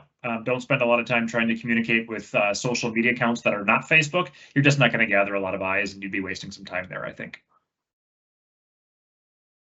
And then we're on to some blue slides. So like I mentioned, nothing new here. This is exactly what was in your survey, reproduced. So 3 broad level financial challenges that district is facing, along with your enrollment numbers, or enrollment trend rather. And then, if I understand that there are some problems as a survey respondent, what do you want me to do about those? What are you proposing as a potential solution? And then I'll tell you whether I like any of them or not. So option 1 was the least expensive. That started at 2.5 million and went up to 5.5 million a few years down the road. And then being clear to folks what you would do with that money, should I decide to say yes. Option 2 still started at 2.5, but it finished at 6.25. And again, was clear about how you would use that money. And then finally, option 3 still began at 2.5 and finished off at 7 million. And once again, what you would do with that money. Then in the name of transparency, what would happen to the tax rate? Should I decide to say yes to one of these? And then the question.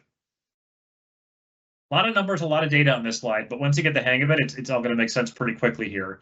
So what this is saying here is your non-parents, non-staff, very top row here. Most of your community is going to be captured there. In fact, non-parents, non-staff are approximately 75% of folks in Superior. So that's your biggest group. This is saying that if you, as the Board of Education, were to put the most expensive option on the ballot, represented here in the darkest green, about 1/3 of the largest chunk of your community would support it. And the other way to say that is option 3 is not going to be supported. But if I'm willing to support option 3, then I can start to add these cumulatively, because if I'm willing to support the most expensive one, then I'm willing to support something cheaper, and I'm willing to support something cheaper than that. So then I work my way down the line here and I say, well, for each group, where do I cross the 50% threshold? For the largest group of your community, they come in supportive at option 1. That's where they cross 50%. Parents are a bit more supportive. They would be supportive with option 2. Staff are the most supportive. They are supportive of option 1, the most expensive option. I'm going to come back to a few other pieces of this slide in just a moment, but let's put that data together. Same question, same data, but now we packaged it in a slightly different way. What this is saying is, if you, as a Board of Education, put option 3 on the ballot, we would expect on election day that about 36 to 37% of your voters would support it. How do we know that? This equation here, once we carry that out, that's what gets us to that number. So in other words, parents were supportive at 44% for option 3, but if they're only a quarter of their community, then we have to weight that support based on how big that group is. Non-parents, non-staff, like I mentioned, about 1/3 of them are supportive. They're about 3/4 of the community, so they get a 0.75 in front. So once we carry out that equation, that's how we get to, if you were to put this on the ballot today, approximately 37% of your voters would support it. Obviously, far less than 50% that's needed for approval. So then what do you do? So we have to cross out option 3. Here now we're getting a little closer. Option 2, if you were to put that on the ballot today, we're looking at about 47 to 48% support. Now we're kind of getting into the too close to call range. Lean towards failure, but certainly much, much closer. Remember at the beginning, I said that your margin of error is about 2.5% based on how big your community is. But there is a pesky plus and minus sign in front of that. So it could be up to 50, or it could be down to 45%. So it's a little bit of a gamble. That's certainly, for your referendum supporters, that's an uphill battle if they want to see that get passed. It is below 50%, but certainly not without, a chance here. We're kind of getting close to rolling the dice. Option 1 is supportive. You're looking at about 58 to 59% support should you as a board decide to put option 1 on the ballot. So what else should you take into consideration there? Well, one, again, as you get to option 2, you're getting closer to 50%, especially with your margin of error. What else happens? Well, as I go back a slide, a couple of other observations that I have here. First, let's look at the red. Red are, I'm not going to support anything that you put on the ballot. I'm not going to support any referendum at this time. 22% of the largest chunk of your community said no to anything that you would put on the ballot. That's normal, frankly. That's not really anything that is of interest to me because you are like every other district there. That's usually about 20% to a quarter. You're right smack dab in the middle of that. So you're about average in terms of your people that are going to say no matter what you put on the ballot. In terms of your folks that are undecided, it's actually maybe a tad lower than normal. And there's good things and bad things to that. So 15% of your non-parents, non-staff are undecided. Had that been about a fifth, I wouldn't have batted an eye to that. You would have been perfectly normal. So the pro is people have made up their mind, and that's not a bad place to be. That makes the data much more clear. If, you know, a majority of people are undecided, what do you do with that? You know, how do you make a decision off of most people that are undecided? That's not you. Very few folks, relatively speaking, are undecided here. On the other hand, though, fewer folks have yet to make up their mind. They're kind of telling you what they think, which means that if I'm on the yes side of things, there are fewer people to get to my side. If I'm on the no side of things, there are fewer people to get to my side. So for better or worse, most people have made up their mind after reading your survey. Parents are actually a little high in terms of undecided. So had that been like in the lower teens, I'd say that's maybe a little bit more normal. Typically non-parents, non-staff, they're just a little bit less connected because they're not a parent or not a staff. Usually they're the most undecided. Here, your parents are a little more undecided than your non-parents, non-staff. That's interesting to me, but bear in mind there are fewer of them. Staff, you got pretty normal data here in terms of them being the most supportive, but these are also the types of referendums that pay staff salaries, so I'm not surprised by that. So I guess the takeaway here is, as a board, you would need to decide on how bullish you are moving forward. You know, do you go for option one, because that's supported by the data here at 58 to 59%? Do you go for something that's closer to option two, knowing that some undecideds and the margin of error would need to break that way for approval? Or do you do something in between? You know, do you land somewhere between option one and option two, and try to thread the needle a little bit somewhere between those two options? That's kind of the next step forward as your homework for a board member. There are a few other parts to your survey here, but I want to pause there because this is kind of the meat of the analysis here. Any questions about either A, what the data is telling you, or B, kind of the next steps moving forward? In your experience, how much does marketing play into from the survey to election? Is there a big difference if there's a lot of marketing to push a referendum in the numbers pre-election and post-election results? Let me give you the most unsatisfying answer you've ever heard. Kinda. So A, it depends on who the marketing is coming from. So obviously you and administrators in your official capacity cannot be part of that because you are doing it in your official capacity, which means that somebody else must lead the charge. Who is that? If that group of people that is on the yes is a well-respected group of local business owners, community members, senior citizens, it can be really powerful. You know, we were working with a district in southwestern Wisconsin last fall.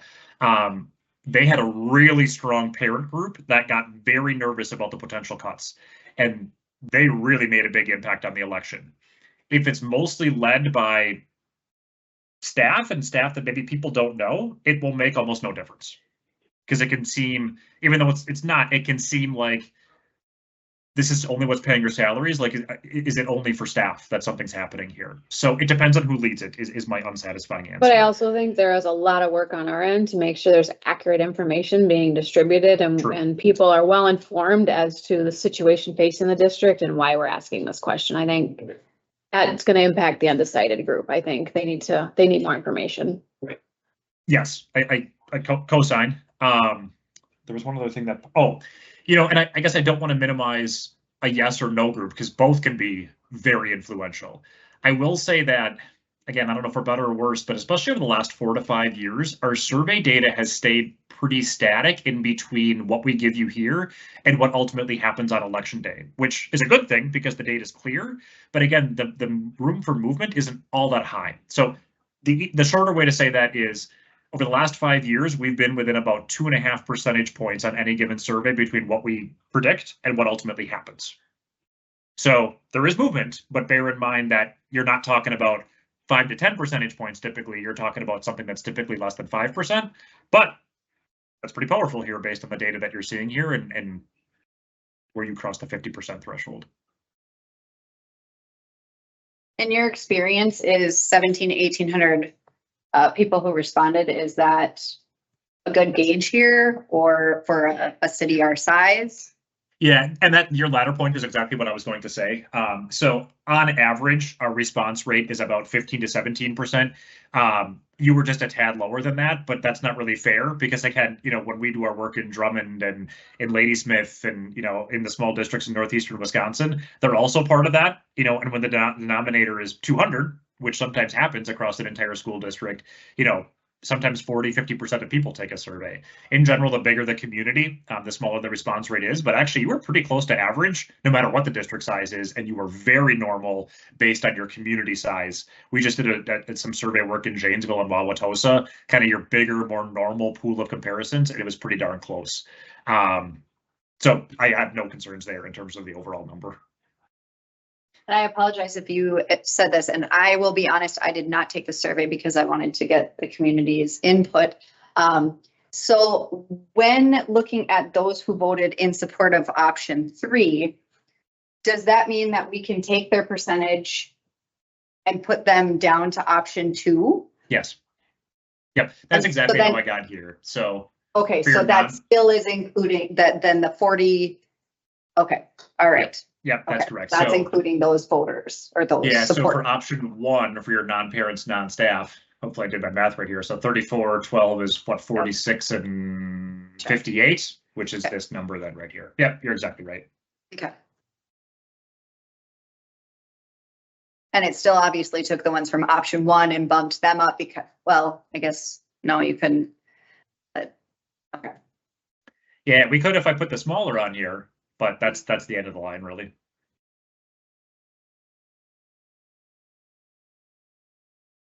Keep noodling. Let me finish off your survey, then I'll stop again for questions.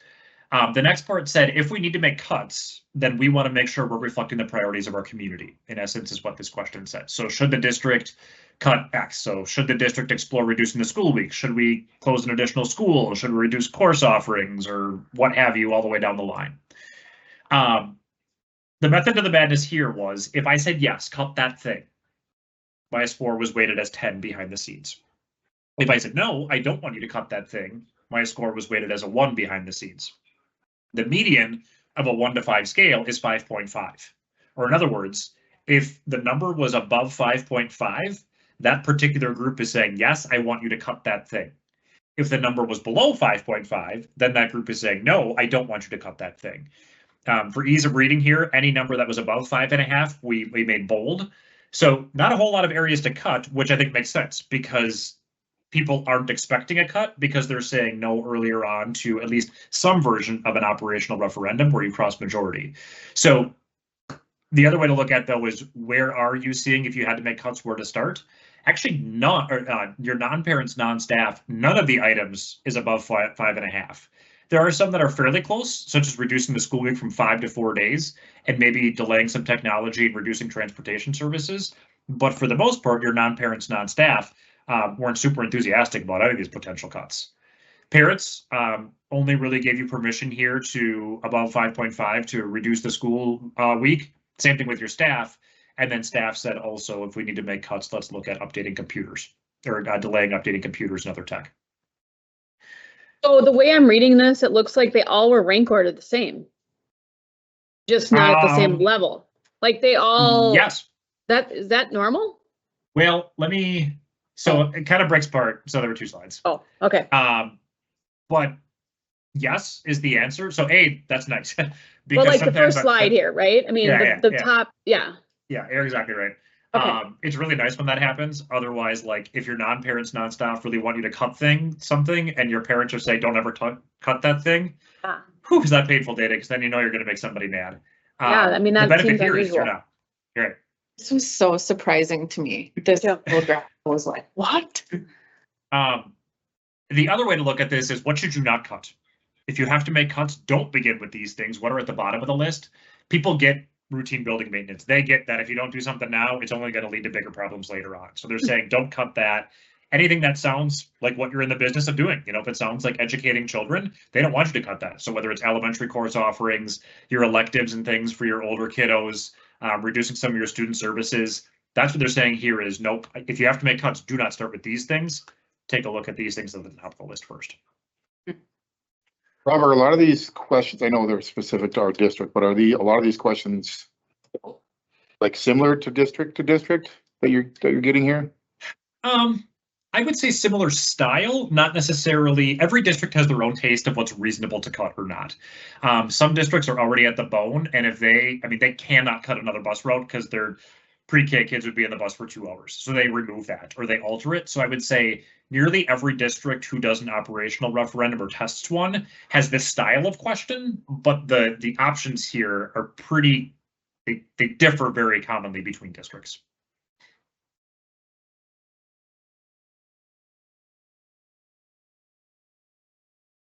Finishing off then was your overall satisfaction metrics. So the question read, how is the district doing in each of the following areas? Note the change in scale here. So a perfect score is 4.00.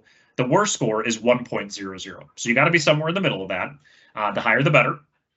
And we asked folks to rank you on 4 areas. 1, delivering a high quality education. 2, how well are you doing in terms of keeping the public informed? How well are you doing in managing funds? And how well are you doing as building pride in the community? So once again, kind of looking at that middle range, the middle of 1 to 4 is 2.5. So when I look at these numbers for the first time, that's what I eyeball. What numbers are above or below 2.5? Same constituent groups, your staff, your parents, your non-parents, non-staff. All groups are leaning towards good and great for delivering a high quality education. Your staff feel a little bit better about keeping the public informed, but they're also the easiest to communicate with as well, just by nature of being employed by you. Every district has room to improve in communications. That always happens. But the benefit now is, bumping back about 10 slides, you can now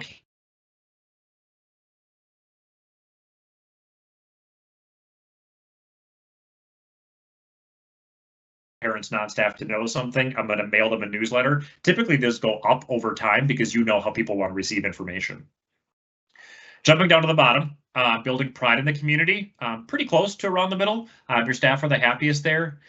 Your managing funds are the lowest, which is common for this type of survey, I guess, is the way I would say that. So people have no idea how common referendums are in Wisconsin. 85% of school districts in the revenue cap era have tried at least one operational referendum with their voters. People don't know that, and why would they? People aren't an expert in school finance. So whenever we do a referendum whenever we do a survey that tests a potential referendum, oftentimes the scores are lower because people would say, well, if you were managing your funds appropriately, then you wouldn't need a referendum. So therefore, you aren't managing your funds appropriately. And in this counterfactual world, this alternate universe where you're not talking about a referendum, people are always happier because then they think, oh, you're not asking me for more money. You must be managing your funds appropriately. People just don't know how common these things are or how state funding formula works or what the heck negative tertiary aid is. So I guess what you have here, yes, there's room for improvement, but it is always the lowest score when we do a referendum survey for that reason. Same questions, except now I collapsed everybody together. So same questions, same items. The other way to look at this is where are you above or below majority? So north of 50% are telling you you're doing a great or a good job on delivering a high quality education, keeping the public informed and building pride in the community. Once again, the one that stands out more in the fair range is managing funds appropriately. Final question. I like to call this one my when push comes to shove at the end of the day, how likely I am to recommend you on a scale of 0 to 10. A couple of ways I read this. 1, you're above 5, which is the side of the fence that you want and need to be on. So 5 is neutral, higher the better. You're at a score of 5.68. The other way I look at this is just eyeballing it. Do you have more greens than reds? And the answer is yes. You're a little top heavy here, which is good. A third way I read this, though, is I sum up your 8s, your 9s, and your 10s. So if I do that, 15 and 6 is 21, plus another 10 is 31% land in 8s, 9s, and 10s. The reason I do that is those folks that give themselves an 8, a 9, or a 10 can be considered ambassadors. They are ambassadors on your behalf. They will go out and talk well about what the school district of Superior is doing, and you don't need to do anything to motivate them to do that. They are the ones that will strike up a conversation in the softball tournament concession stand line and talk about the cool things that you're doing. They are the ones to initiate it. You're not necessarily the ones that have to poke them. They don't necessarily have to be asked about that. So the fact that just under a third of your survey takers are there is a good thing. There's a third of folks that are of your 1,700 here that are going to be acting as ambassadors for you. Your 6 and your 7s are right on the cusp of that. So certainly have a positive connotation of you, just not quite ready to initiate that conversation about it.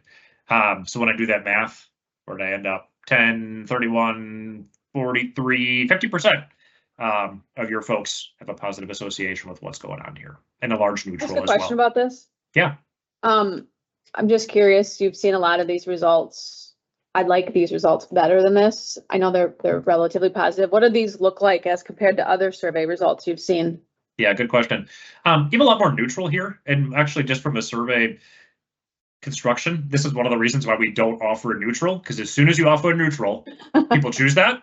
And then they don't think about it. So there's actually good psychological research that says that if you want somebody to think more critically about a survey question, in the research world, your cognitive effort in terms of how people think about a question, don't put it in neutral, because that's just what people will choose.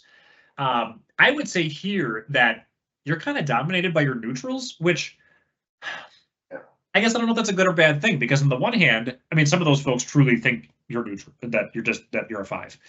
Other folks are kind of ready to make up their mind, and they haven't done so yet. So you kind of got a good pool of people that, over the next few years will kind of decide on how they feel about you. They're a little bit undecided, and that's how I treat the neutral here. So again, you're above 5, which frankly is not all that common sometimes coming out of 2020 and 2021. So I would say that your baseline is good. I'm very curious if you were to do a survey again in 3 years, how these neutral break. Because that is longer than what I would expect. So you kind of got people on the cusp here that are ready to make up their mind about how things are going.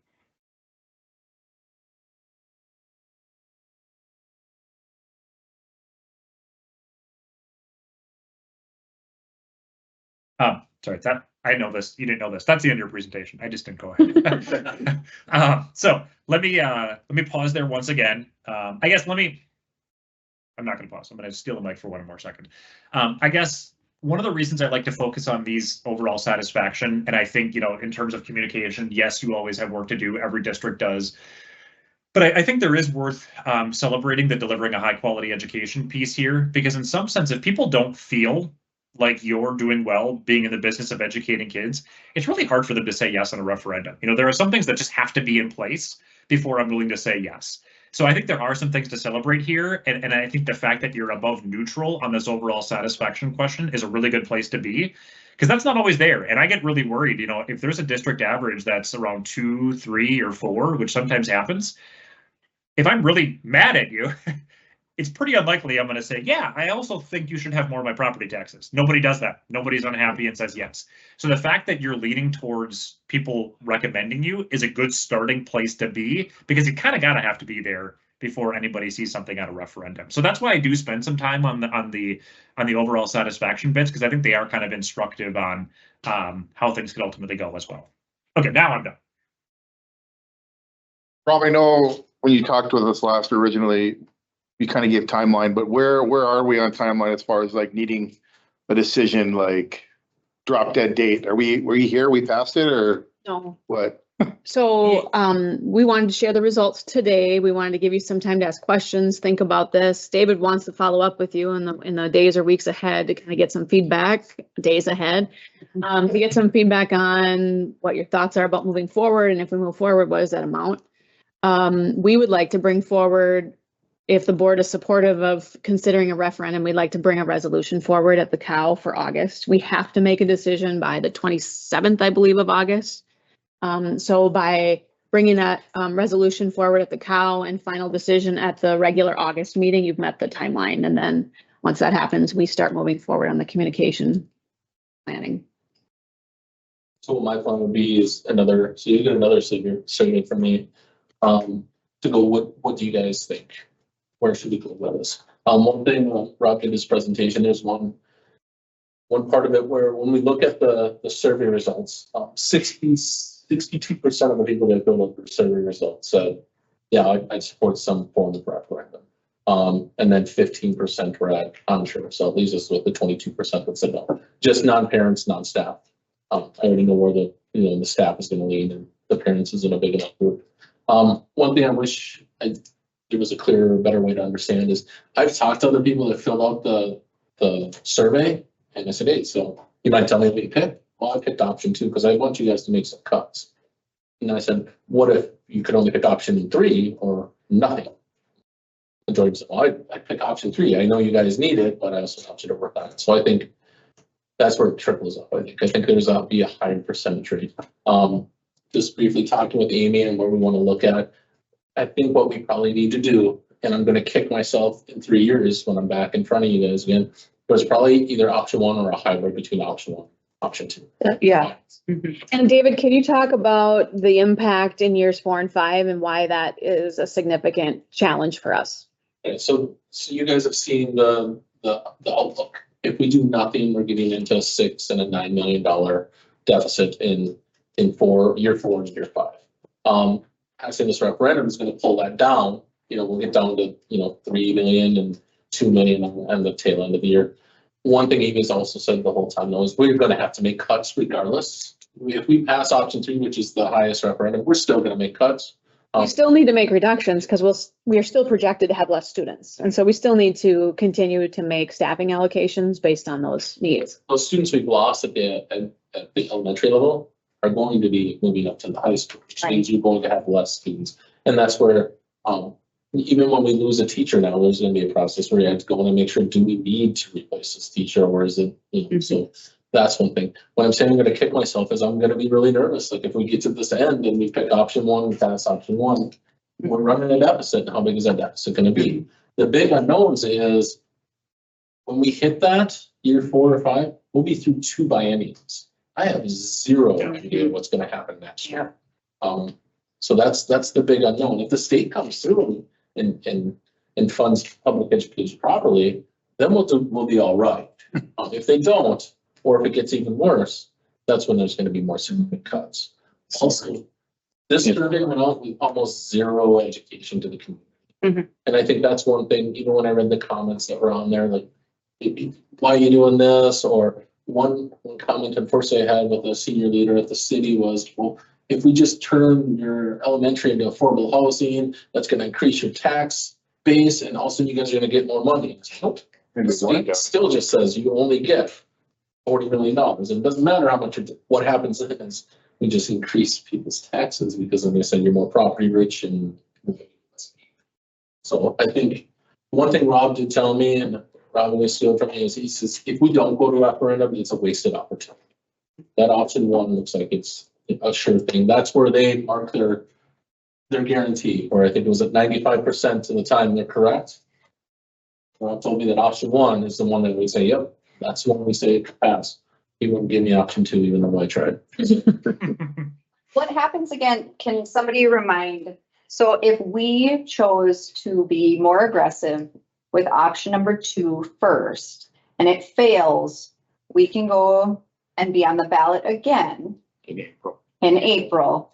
And would it have to be the same option or can we change the option then? You can change your question. Okay. I get nervous about presenting multiple referendums. Just, I want to be I think a successful referendum will bring our community together, and I'm really leaning towards number 1, but David and I need to talk. I want to go for I want option 3, but in reality, I think we probably need to do option 1 or maybe a little bit of a hybrid. When I think of the hybrid, it doesn't help much. Sure. In a perfect world, yeah, let's go for option 3. If we fail, we'll go back and do option 1 in April. I'm not willing to take that risk. Okay. All of a sudden it fails again in April because there's backlash. Sure. You see typically to go forward with multiple referendums, I think sometimes you see the response rate drop because, yeah.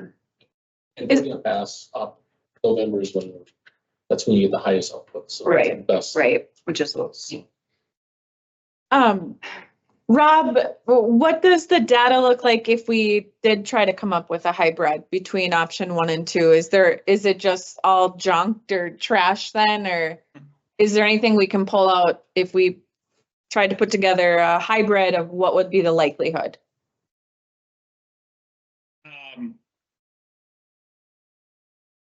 I guess the short answer is it is a little bit of a black box. Depending on how low you go, what we can't tell you is if you finish off at 6.45 million instead of 6.5, that you're going to gain 1 percentage point there. You really will be kind of shooting in the dark there to figure out what that is. I mean, your data is kind of linear to some extent. It seems like for every 750,000 you added at the very end, you're looking at about 11 percentage points difference here. So I guess that's kind of interesting that it's 11% in between all of them. I think David's right, that your community is telling you, they would support something. What that is probably would make sense to go between 1 and 2, but yeah, there's no way to tell from this data what that number is then. That keeps you north of 47.5 and less than 58.8. It's too granular. We don't know yet. And I really question how this works when you give a survey that offers 3 options versus a referendum that provides 1. You Like, get to the ballot box and it's like, well, I don't remember what the. 0 or options 1. were. Yeah, exactly. But I know that, yeah. Option 3 or was this option 1? Right. Yeah, that was my next point is then if you change what you do, well, actually I shouldn't say, even if you keep what you do, everybody has already forgotten what all these numbers are. And some people already forgot they took a survey because there's a lot of things going on in people's lives and they want to go take a vacation. So it's really incumbent on the district next to say, hey, we heard you and we're going to do X thing for Y reason. Here, what justification do you have for either keeping a number or changing the number? And then beginning those communications immediately, and also what cuts you may still need to potentially make in order to make sure that you're doing your share of the work as well. To be honest, people won't start thinking about it until Halloween because they're too busy. But you can't start talking about it then, otherwise that's way too late. I don't know if the old adage is true that people need to hear something 7 times before they remember it, but there probably is some truth to that. So as soon as you know what you would need to do, you get a lot of good brownie points by people saying, okay, I gave you my survey, or I sent you my survey. Now you're doing something with it. They really might not mean to say yes to your plan, but they really feel valued that you're taking their data to heart. It helps you down the road, and it shows that this wasn't a box checking exercise and that you genuinely did not have your mind made up before you got these results and you're adjusting them based on the data. That really goes a long way in order to build goodwill with the community, no matter how big or small you are. But then it's the whole, here's what we're doing and why. Here's the other thing that I talked to David about. Really where our flexibility is in years 4 and 5. My concern is if we drop those numbers lower than what we originally recommended in say option 2 or option 3, and we have to make some significant cuts in years 4 and 5. And then we consider going to a referendum again in year 6. We don't want our community to say, you said we went to referendum, you weren't going to make significant cuts, and now you're making significant cuts. So you understand, like, I experienced that in a different district where they were like, I'm going to have a hard time supporting another referendum because you said this was going to protect programs and staffing. Sure. But if we didn't get the amount that we really needed to protect some of those staffing levels, then we're still going to need to make some cuts. Does that make sense what I'm saying? So you have to also be thinking about if you need to move forward in year 6 with another referendum, you want to set yourself up for success too.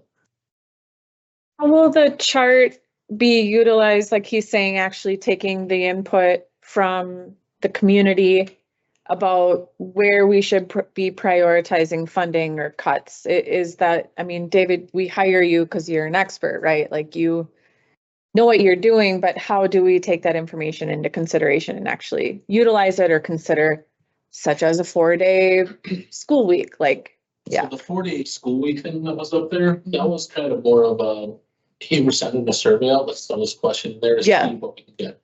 Yeah. We're not gonna make any savings, not material savings on cut to a 4-day school week. Okay. Because unless we're gonna plan on cutting teachers' wages, that's the only way you're gonna make savings. Right. Because you mean they won't be working 5 days, they'd be working 4 days, you mean? Right. Oh. But they'd be working longer days. Right. So, I mean, they're not, I wouldn't want to be the one that's leading the charge to. Yeah. But, and then, so the big savings comes off of your bus drivers. So they won't work. So it's a support staff. They would lose their time. You're still gonna pay full price for the buses. You will save on fuel. Fund 50, which is our food service. They're a restaurant, they're pretty much a restaurant. Closing for a day doesn't help them. So that wouldn't be good on their side. And then the other part is when school districts do it, is they close down and, hey, we don't have to heat that building. I can guarantee you, we close down the high school, we will have school Activities. Organizations, activities that we don't charge to use that school, want to use that school, and then also we're heating the building for them. Potentially still have practices there during, that's what other schools, they still have games and stuff. That's just one of them though. Like the other decisions, how are we going to hear that? Like we surveyed our staff, this year before we had to make some significant reductions, and we took that to heart, and we brought that back. We brought that information back when we said, okay, here's the rationale for why we're making the reductions. This is what you said you value. So I think we would do the same thing, right? We would I do think if you, well, like he said, when you survey people, you need to go back and say, here's what you said and here's what we're gonna do about it. That's gonna be a part of our communication. And I think our community wants to hear what the results are too. And so I think we have a responsibility to get this out in some fall communication to our families. I know we have a meeting set up for next week to start talking about how we're gonna start communicating some of this stuff out. So. I mean, even when you look at it, like, I shouldn't stereotype people, but our largest demographic is 35% 65 or older. My mom doesn't know how to really use a computer that well, so she might be one like, we don't need to give them better computer. But if we want our kids to be successful, they better be able to use computers. Every single computer. You look at the bus. I certainly don't want to have my kid ride the bus for an hour and a half every day morning.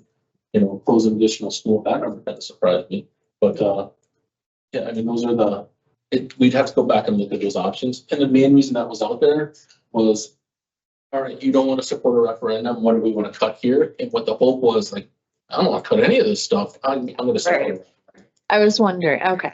Is there any talk about maybe not doing the 5 to 4, but maybe increasing the day by like 20 minutes, or is We it, just did that. is it hours or is it days? It's minutes. Okay. So we just did that this winter with the plan to reduce 2 school days next year when we make we make the calendar a year in advance. So as we develop the calendar this winter for next school year, there'll be 2 less days, and it does save money. It primarily saves money in support staff because they won't be working those 2 days. The reason it doesn't save money in the 4 to 5, moving from 5 days to 4 days, is because you still have to pay them extended time during. So in this situation, if we're only increasing 7 minutes, you're not necessarily adding a significant amount of time to their daily So salary. how much money does that save to cut 1 day off? I don't remember what it was. I could find it. It was in my original communication. I think that was before you're on board. So I The could, big thing is if you're doing a 4-day week, you're working 4 10s as opposed to 5 days. that's the. Right, and then you're probably gonna have to feed the kids again, like there's a bunch of things. But, I mean, and this is beside the budgetary, I think a lot of the rationale behind the 4 to 5 days is, sub shortages. And then even maybe teacher morale being up, working 4 versus 5 days, those kind of things. So it's not just budgetary. I think that some people wanting to consider 4 to 5 day. Yep. But it's good to hear that there may not be a lot of savings behind it.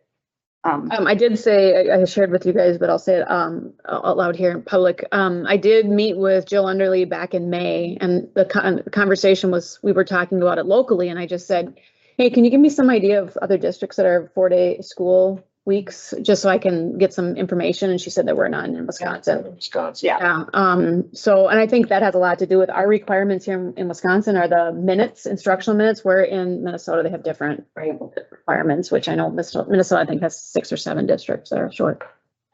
Do you mind, Dave?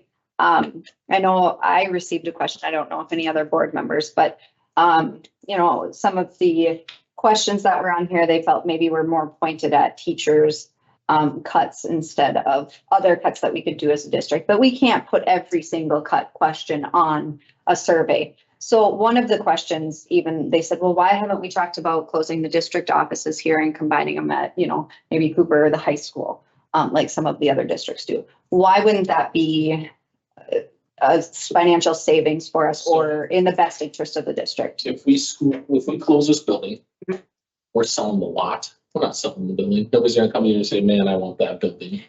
Same as we just heard in this presentation. They come back and, Lake Superior's worth $700,000. This building isn't worth anything. So let's say we get $250,000 because they own the lot and possibly do something with the building. That's a one-time chunk of money that comes in. Then you're done. If you're going to close a building, it's not the building, it's the staff inside of it. So if you're gonna close the building and lay me and all of us admin off, well, then you're gonna make a significant savings, but that's not feasible. As far as moving people out to other buildings, I mean, it's outside of my scope as far as it's not budget, but I can tell you, I get people that come in that are upset, and I don't want them walking into high school because they're upset about something I did on their taxes, their property taxes. I think And that's what usually happens. I visit all these other districts and I don't go to the high school to talk to the business managers or the business managers in the district office with the superintendent. And actually, I've gone to other school districts and they have multiple like board office buildings. It's, so I don't think, like, I got a lot of ideas and people sent me a lot of ideas. I'm like, hey, you should make these changes. Big one, I'm not gonna beat around the bushes. One, why wasn't there a question about cutting ad? Sure. I can tell you why there wasn't a question about ad. We didn't need to ask you. Sure. We know what you want us to do and we've been doing it. Sure. We are super lean when you go out and compare us to other school districts. It's unfortunate. I mean, if you go into a restaurant, you don't just look at the waitress and say, or the waiter and say, hey, you're running the show. There's the chef in the back. There's the line cook. There's the managers. Unfortunately, it takes a lot to get a school district going. And we're super lean. We don't have the positions to cut on the admins. So. Yeah, and I think one of the things that does, strike me is, yes, if we sold the district offices, it's a one-time thing, and it may not be that, people may not want this building necessarily. Again, it would be the location more so, but at some point, I think we as a board do have to discuss, like, how much money are we going to continue to pour into, if we need renovations or repairs, roofing, that kind of stuff too. The parking lot, that, again, it's a one-time cost or that we would gain by selling it, but we're also still having to maintain upkeep. And we also, these are questions we have been working on for many, many years. And I've inquired even before David was in this position, is this a building that we sell? There wasn't really there's not really a good solution to selling this building. We all need to work out of somewhere, and there's a reason that we all work together. I think Crystal sees me more than she needs to in a given day, right? Because we work together. So, being together in this building is important. And if I can't put David at Cooper and Crystal over, there's some logistical issues with that. And so, the community 15 years ago, whenever the referendum was passed, made the decision they were not going to renovate this building and they were going to keep it the way it is. So, there were decisions made that we're facing now. And as a result, people ask, why did you put money into the district office last summer? Well, we had water in the basement and foundation problems, and there wasn't an opportunity for us to lease a different building. We looked into those options. It wasn't an option. And so. And ultimately, it is tied into part. That was during the ESSER time. You need to spend money on the ESSER side, and we're having enough issues spending that ESSER money as it is this year. Also, this building was built, I think, in 1964. We don't touch it. Previously, when you go down into the basement, I would go down there when it was raining, and you'd watch the waterfall down the wall. The old card catalog from the library, the Dewey Decimal System or whatever, sitting down there just rotting. Like, All our records were lost, like we had. So, and I know we could sell this place, but it's not gonna sell quick either. How long was Epic for sale? How long are all these buildings, Yeah. It's not a big hub. Unfortunately, Superior isn't growing. There isn't like a huge, say, let's build a restaurant. We don't have any room. There's those fields down Tower Avenue across from the racetrack that have been for sale for years. It's, in my mind, and also it's like Amy said, I go and talk to Crystal these once or twice a day. I go and talk to Molly multiple times a day in her HR department. Amy every single day. To break us apart would be so inefficient. Sure.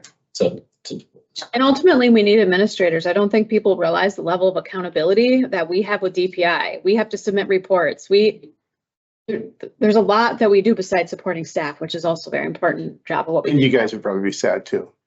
With each other. Do we need Rob? We could probably discuss this stuff all night, but do we need Rob for this? I do have a very hungry dog who's being very impatient. I think that this is good to just, again, have the transparency and the confidence to know that you all have considered those things, but these are the reasons why it's not. Does have any more questions for Rob? Thank you, Rob. Thank you, Rob. Thanks, You bet. It always happens that somebody thinks of something when I hang up. David knows where to find me, for better or worse. He knows where I am. But pass it along. I'm happy to answer any other questions. Other than that, have a good night. You too.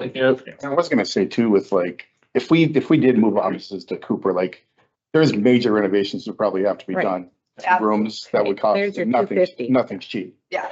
So there's that on top of it. Dave, I've heard a couple people the last month mention to me about an option of leasing our buses or renting them. Is that a viable option? Is that gonna save us any money? versus buying our own. And I just heard other districts have done it and they've saved quite a bit of money doing it. Is that not the thing? It's like leasing a car. We can make those payments. It'll be a small payment. Except in 4 years when they say Don't have it. all the rest of the money if you want this bus or go and lease some more. Northwestern leased buses, they're in trouble. Okay. I looked at the leasing possibility. It's up there. One thing we have is because we're in-house with a very good maintenance crew. I hear a lot of people say we should hire on our own maintenance people because we spend a lot for maintenance. But just when I look at getting a diesel mechanic, it's going to cost me over $100,000 between benefits and salary. Or I can pay Fabric out there and everything is running perfectly. We've done a lot to get warranty work involved. So the 7 new buses that we got just purchased last year, they're full warranty. So we're safe. Cool. Thanks. One thing I will do is when I send the survey out, I'm going to give the recommendation and what my recommendation, I mean, it's going to be going with option 1, detailing it. This is the way I think we should go. Saying we listen to people. We can use that for marketing. I've already had discussions because like I said, I'm going to be kicking myself in year 4 and 5. I already had discussions with the law firm about what happens if worst case scenario and something happens in that year 5, we can go out for an operational referendum a year earlier. And that would give us the ability to bump up that year 5 and then start a brand new referendum going forward after that, which would again be tied to presidential. And so I've done the footwork or legwork already. And one thing I do want to say is that 1,700 respondents, that's a really good number to other districts. That's a really good number that we got based on our percentage. And the big reason I think we got the responses we did was Casey Smith did a good job getting emails out to parents, but David McCoy getting this and communicating it out. I heard plenty of people saying, "Oh, I heard about the survey. I filled it out with these guys." So I think it's huge that what David and Casey did already, and then going forward, this is 10% of the work. 90% of the work is if we're going for referendum is finding those people. And I'm going to be asking you guys, who do you know in the community that's going to be a champion for us? Because it can't be any of us. Yeah. So you're going to be sending out a survey with option 1, 2, and 1.5 kind of thing? I think he's going to send you an email and ask, I think he's going to give a recommendation saying, and this is what I'm thinking, asking if you're supporting of that or if you'd like to see it revised. Is that safe to say? I think one thing is I'm hopeful that even without minimal advertising and information, people were supportive of it. And so if we do even more work to get the information I out. think there's a lot to be proud of there. Yeah, I do think that. I want to see the needle move on some of those things though. And I do think once people fully understand and get the numbers, like this is some of the things they say to me are just like, yeah, that's correct. And then once you explain to them, this is how the revenue limit works. 85% of the districts already did it. We're just now part of the 85% that does it. And I've talked to our attorneys as well. And I mean, they're saying well over 100 operational referendums. They're working on 70 some odd of them themselves. It is still a tight time frame, especially if you want to do the August 5th reading and the August 12th approval.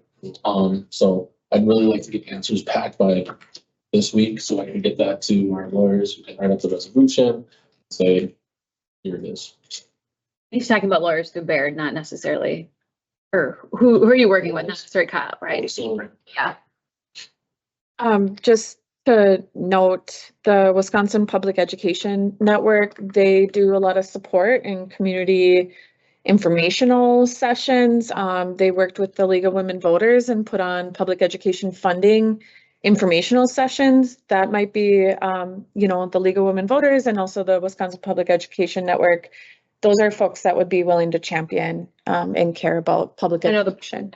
They have resources to help us. And I also submitted one of them recently.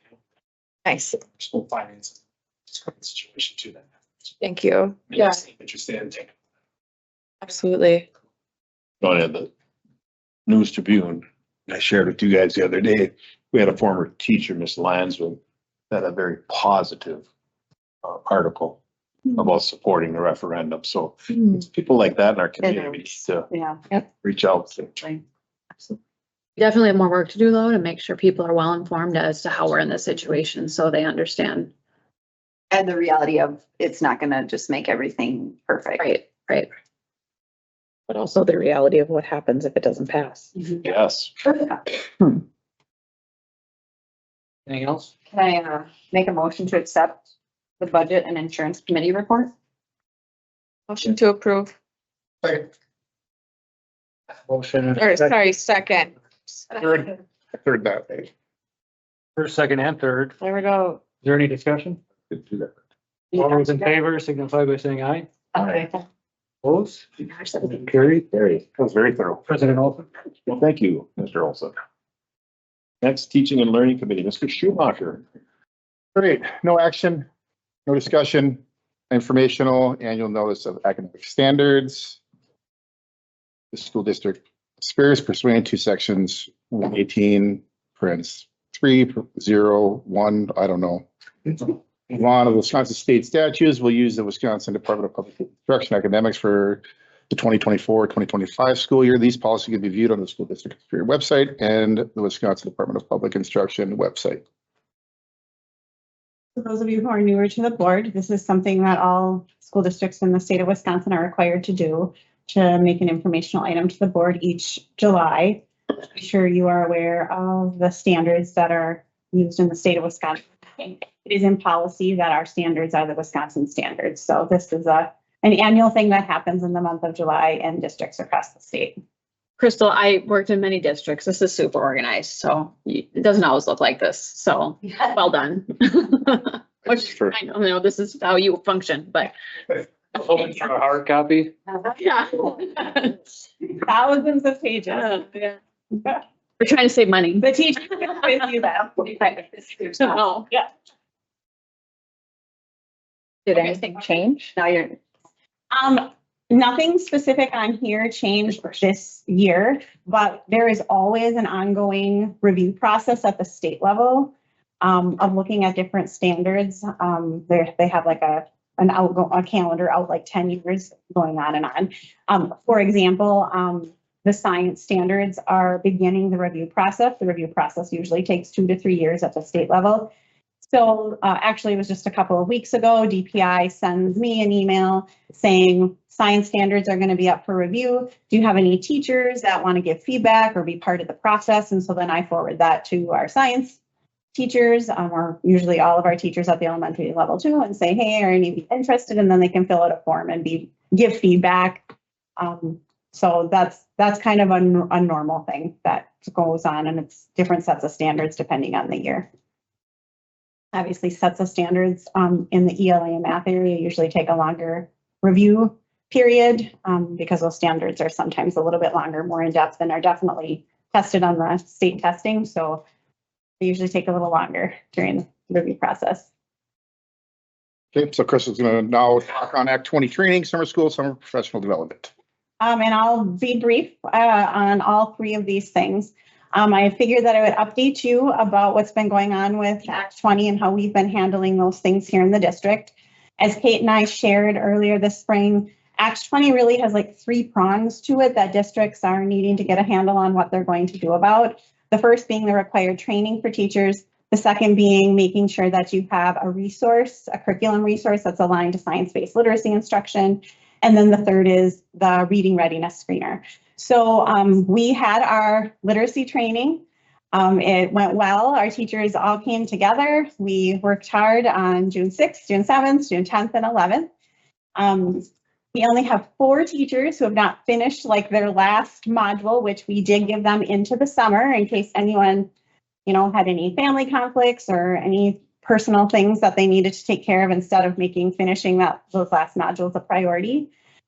2 of the 4 teachers that have not finished are teachers that have left our district and won't be with us next year. We obviously provided them with the training and gave them the option to still get that. So I'm hoping for their sake, they still complete that. So we really only have 2 current teachers for next year that haven't completed the training, but we're confident that they will. And then all of our teachers who have completed the training, they, have been sending in their completion certificates, which is the evidence then that we need to then pay them for their time beyond the contracted year, which was on June 10th and 11th. And so we've already processed 2 big pay memos to all the teachers that have completed. So it was successful. We do have about 10 teachers on a list that are either going to be new to us or in new roles next year that require the training. That will be part of a small cohort that will get trained during the next school year. We are required, all districts in Wisconsin will be required within 6 months of hiring someone who needs to be required or needs to be trained to provide that training to them or figure out contracted training. So we have a little group that'll go through it next year. This will be something ongoing, I'm sure, as long as we're hiring teachers. So the training went well. The second prong that I just wanted to give you a little bit of an update about is the curriculum resource. So we had an opportunity for all of our elementary teachers, anyone who wanted to be part of the process, to engage in a review process about what's next for us for our literacy resource.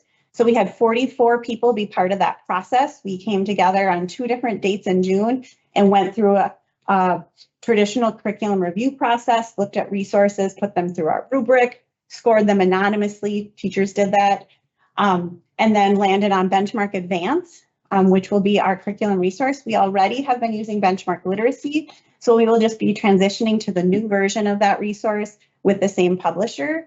And we're going to be providing training and getting ready for that throughout this coming school year, and then we will implement that in the fall of 25.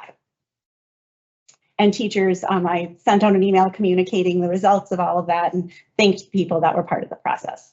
And then the third prong, I know Kate's not here to give this update, so it's not very exciting, but today, July 15th, was hopefully going to be the day when a communication went out to districts saying, here is the reading readiness screener that has been decided on that all districts in the state of Wisconsin will be using.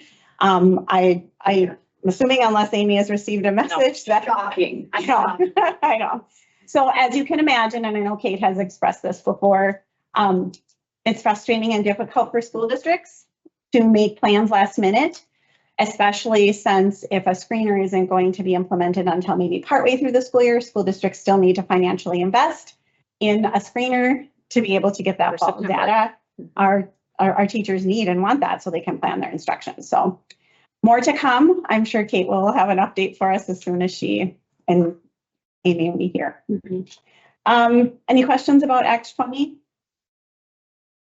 Okay, we're moving along with our part that we're doing as a district to carry that out. And then I just wanted to let you know that summer school is kind of getting ready to wrap up. We had approximately 900 students register for summer school and attend across the board from our littlest ones through high school. Obviously, our Spartan Strength and Fitness is still going on at the high school. Our credit recovery chunk of time, we narrowed that down to only 3 weeks in June this year. We found that if high school students have to come in a shorter period of time, the accountability is a little easier instead of dragging it out over several weeks. Our teachers and then Sarah Biancat, our digital learning coordinator, did an amazing job as always. They helped students retrieve 107 credits in the month of June. So they did an amazing job. That's compared to, we had 94 credits retrieved last summer, and our number has only increased the more that we've had students focusing in with those teachers on the standards. That it seemed like after the July 4th too, for many, many years. Yes. That's when we really lost kids. And Sure. Yep. in that 107, 102, were any of those seniors that graduated then with this class? I don't know that. Okay. I'm not sure. You know, Heidi and Aaron would probably Okay. know that fast, but I don't know if we have any, even if there are, I don't know that we've gotten any, like we have another graduate announcement yet, but it's possible. Yeah. So yeah, it's probably likely that there are 1 or 2 in there, Steve. And then summer professional development. I just wanted you to know that during the summer, our teachers continue to work hard. We typically have about 50 teachers at the middle school and high school level who request summer curriculum work and professional development. I try to reserve every year a couple $1,000s of Title II grant money to be able to pay teachers to do that work. We've had proficiency table workshops going on, and then a lot of PLCs working on some of their timeline adjustments for their specific courses. And all of that is optional, but there are teachers that really want to be able to dig in and work for a couple of days as opposed to short meetings throughout the school year when it's harder to get stuff done. That's it. Any questions for me? All right, thanks, Crystal. Is there a motion to accept the Teaching and Learning Committee report? Motion to accept. Second. Motion and second to accept the Teaching and Learning Committee report. Any further discussion? Hearing none, all those in favor signify by saying aye. Aye. Opposed, motion carries. Policies and Rules Committee, Mr. Ed Gallagher. All right, we have one action item. Administration proposes the approval of changes to the following policy based on Neola recommendations in order to be in compliance with state or federal law updates. First bullet point should say adoption of new policy 2264, non-discrimination on the basis of sex in education programs or activities for addressing allegations of sex discrimination, including sex-based harassment, which occurs on or after August 1st of 2024. Motion to approve. Second. So can I give a little bit of background? Yeah. Okay. I've tried to give you guys as much communication. This has been a lot of work. There's a lot of information that goes into this. So Kyle, I said, be prepared to answer their questions for us. So it's just a lot of legal implications. The federal regulations around Title IX were updated in the year 2020. We did a lot of work in the year 2020 to update notices and forms and our procedures at that time. The regulations now have since been changed again as of April. We just got the notice for the recommendations from Neola last week. I think it was, right? Yeah, Monday. Mm-hmm. So Kyle and I have been working on getting those Neola updates to you as fast as possible so you can see the changes. Can I just maybe lean on you to give some of the highlights just for those who haven't been informed, maybe kind of what are some of the significant changes? Yeah, I should have brought a rap sheet that has some of those on there. It changed, it basically expanded. It expanded the role of the school district in a variety of ways. One of them that's pertinent, I guess, is it expands to things that are within the district's control but are outside of like district buildings and programming. So for example, parties, things of that nature where the school is sponsoring some kind of an event, but something else happens outside of it. So it expands the jurisdiction of the school district to any type of harassment, more or less, that happens in a program that's known between students. So that was one. The big issue, and the one that's probably drawn the most legal attention, is it expands the definition of what is sex-based harassment to include gender identity. And it isn't really a recommendation as much as a mandate, that because it hasn't been challenged in the Seventh Circuit. There are some challenges that are going on in other circuits.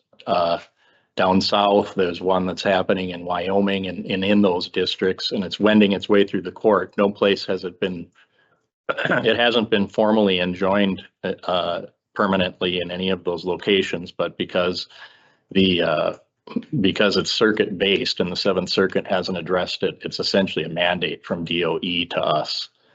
And then Sarah had a couple of questions. A couple questions. One was around, can you talk a little bit about the eligible student definition and why it is worded the way it is in the policy? Yeah, let me pull up that email. So eligible student, how it's used in the context of the policy is in relation to waivers. So what this will apply to is any student that is within our control. The eligible student thing that you actually had a question about, where that appears in the policy is in relation to how you can access medical records and such in the scope of an investigation.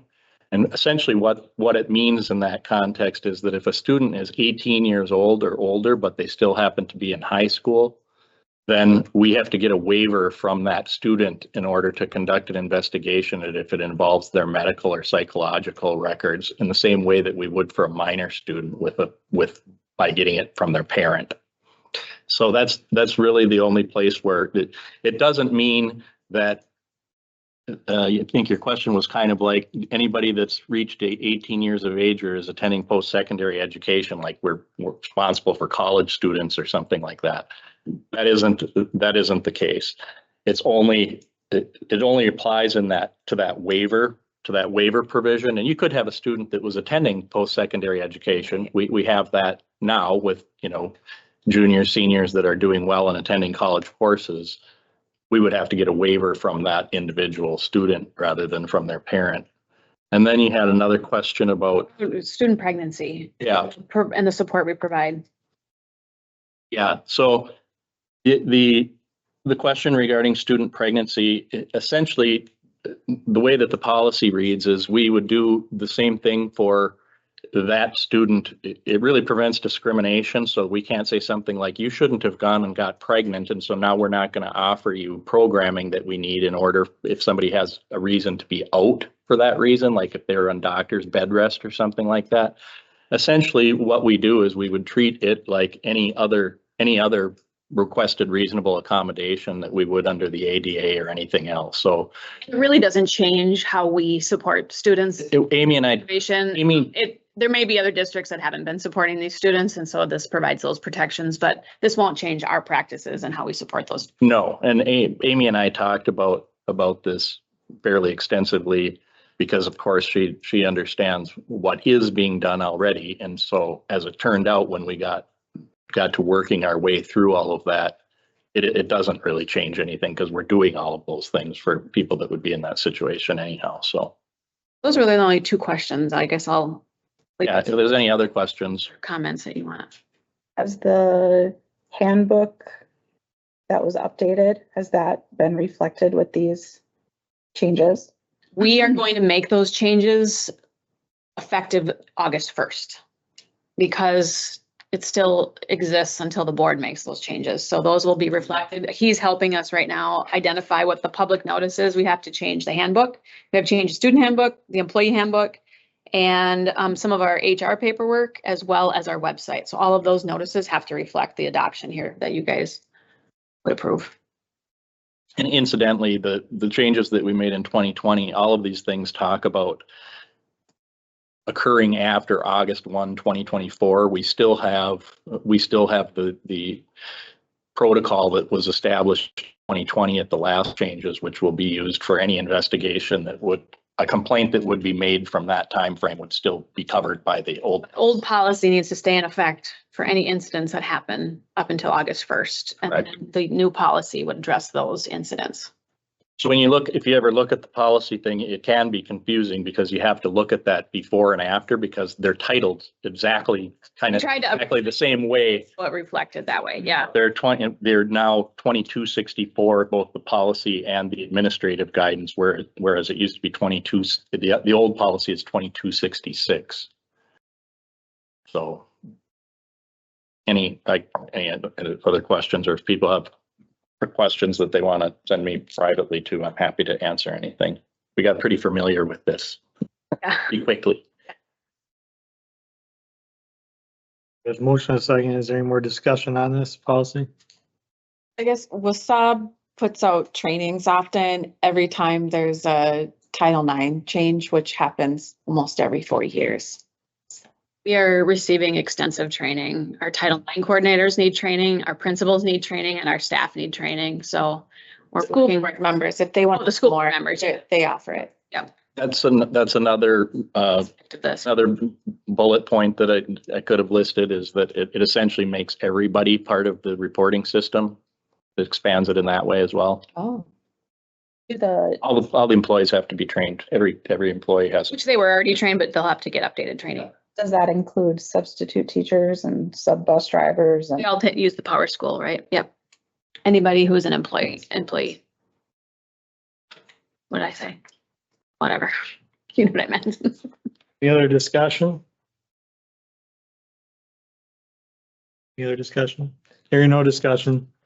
All those in favor of adopting new policy 2264, signify by saying aye. Aye. Any opposed? Passes.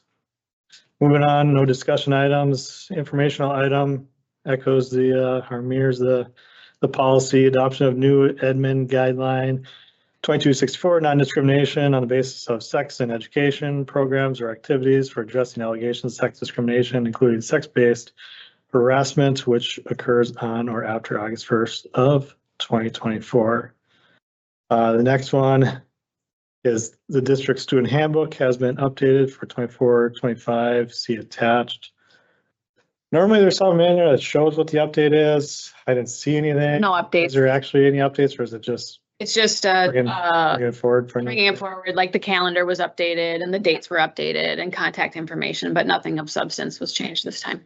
And then lastly, the district SHS activities handbook and code of conduct for 24-25. You can see that's attached as well. And we did a lot of work on updating that a year ago, so that is very consistent with our last one as well.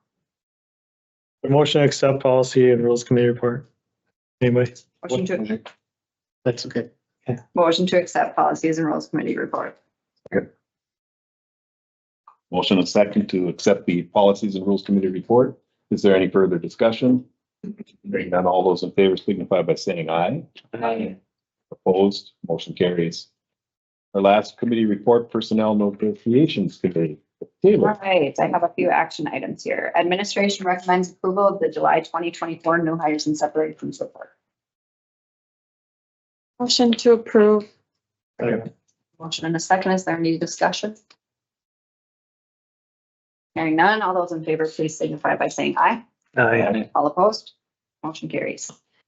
Administration recommends releasing Katie Britton, assistant principal from SMS, from her 24-25 school year contract for her request effective July 1st, 2024, with the liquidated damages provision enforced. Move to approve. Second. Motion and a second. Is there any discussion? I want to make a comment that we did do interviews last week and we have offered 2 positions out to replace these 2 assistant principals for the middle school. So Internally? no. External. Yeah. Any further discussion?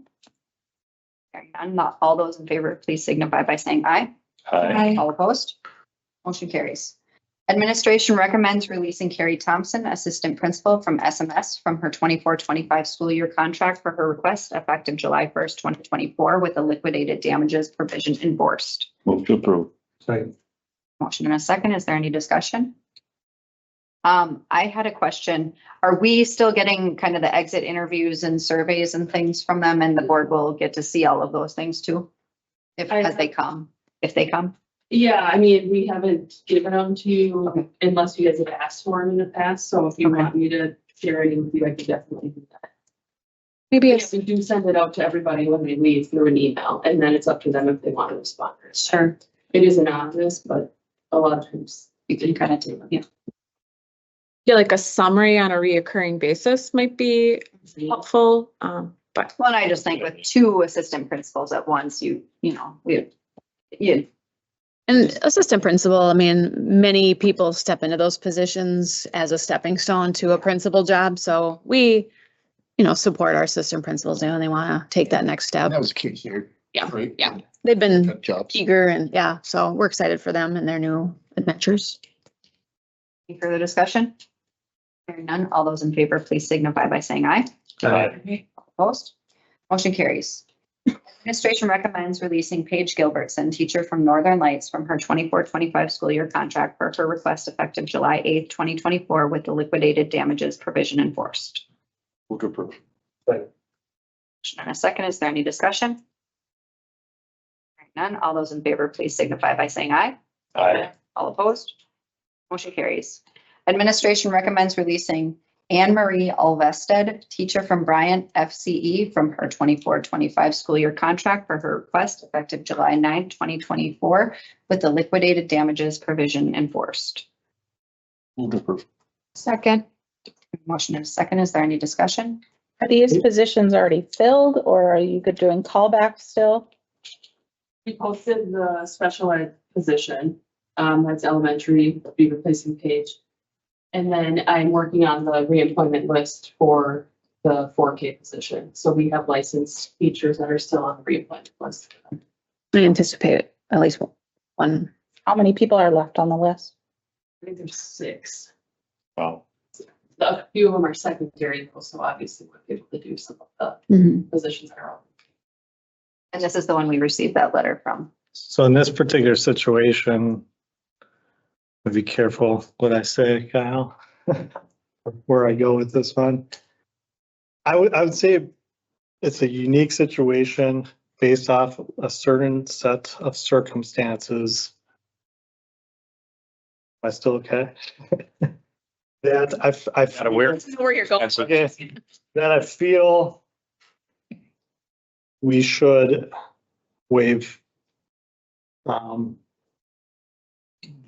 damages, the liquidated damages for this because of how this person got to this particular stage to not want to be, Email to you. not want to be There you go. employed through, yeah, through email. So I guess I'm trying to dance around because I don't know how much I can say, but I think we should waive this particular one based off circumstances. Okay.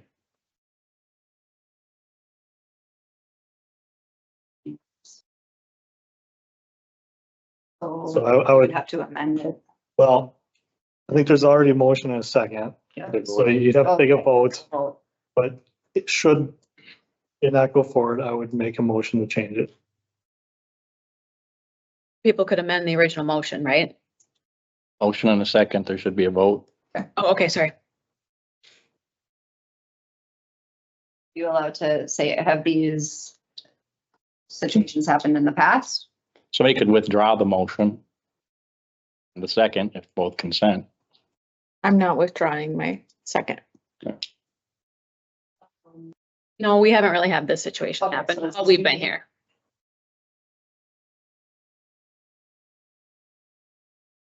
Any further discussion?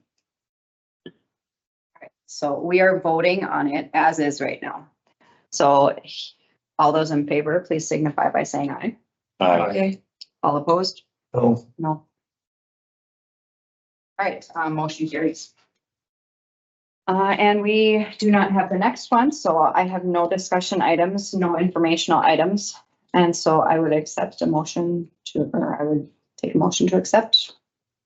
Your motion to accept the Personnel Negotiations Committee report. Motion to accept the personnel negotiations committee report. Motion is second to accept. Any further discussion? Hearing none, all those in favor signify by saying aye. Aye. Opposed, motion carries. Other reports by members of the board. When we had the presentation earlier about the foreign trip. Group that got back from Italy, I received this from Jeremy and Jill Bird, just heading back to Superior on the bus after 10 days in Italy with an amazing group of students. We had a trip of a lifetime and all kids were so well behaved and polite. Many compliments from our tour guide Antonio, who said we were one of his best tours he has ever given in 7 years. Thank you and the school board from the group and me for letting us have this opportunity. Thanks, Steve. Very cool. My question on that, because I know we talked about it with the Peru trip, since it's, what's the terminology? School sponsored, is that how we said? Is that something we put out there and we put pictures on social media on, or? Staff have really embraced this opportunity and I would say it's really driven by them. It's really not driven by the principals or us at the district level. This is something they've been connected to. They're the ones who organize it. They are the chaperones. They work directly with the company. But I mean, is that something with David that you've done, like that you Do we like, highlight that? Have it? No, I'm just curious, like, could it be a highlight? You know, I know we're not, technically, we're not, like, it's not a. We have like students, I wouldn't be opposed to it, but historically, since I've been. I mean, I think it's a cool thing, you know, an opportunity, all that we're not necessarily providing as a school district, but it's something we're a part of, so. Definitely an attraction for, you know, potential students. Exactly. we could do some highlights, you know, like summer highlights. It could be part of something that we highlight as, you know, in the next, you know, you've got a busy couple weeks coming up here. Yeah. So after that. Next Saturday. I agree, Nick, it could be an opportunity for us to highlight some of the opportunities that our kids have access to. Right. Yeah. That's huge. Well, not just the. Yeah, yeah. Any other reports by board members? Amy, any other district or program highlights? Just, you know, summer school is starting to wind down. Our food service is super active, feeding kids in the community. So, still busy around here. Consideration of bills and pre-approved bills. Can you tell me what the student refund is? Or do we have to motion? I just don't want it to pass without, sorry. I'll make a motion to approve. Second. Motion and a second to have consideration of paying the bills. So What are student refund? Yeah, just curious. Those like senior lunch accounts or? Those are the questions that we need to have. There's a bunch of them. Oh, yeah, Just curious. They have to reimburse the. Gotcha. Oh, there they are. Okay, thank you. So if they have money in their account, you're saying, or, oh, okay. Huge amounts. Yes. New vendors, we get treat vendors for also. What's going on here? Thanks for explaining that. Do they have the option to just donate it? There's some kind of stipulation they have to do this, I guess. Easy for us. Right, that would be so much easier. Put it in the angel box. Yep, yeah. Any further discussion? All in favor, signify by saying aye. Aye.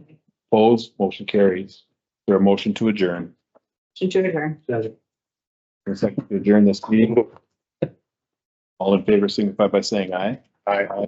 Opposed, motion carries. Need a third on. Thank you.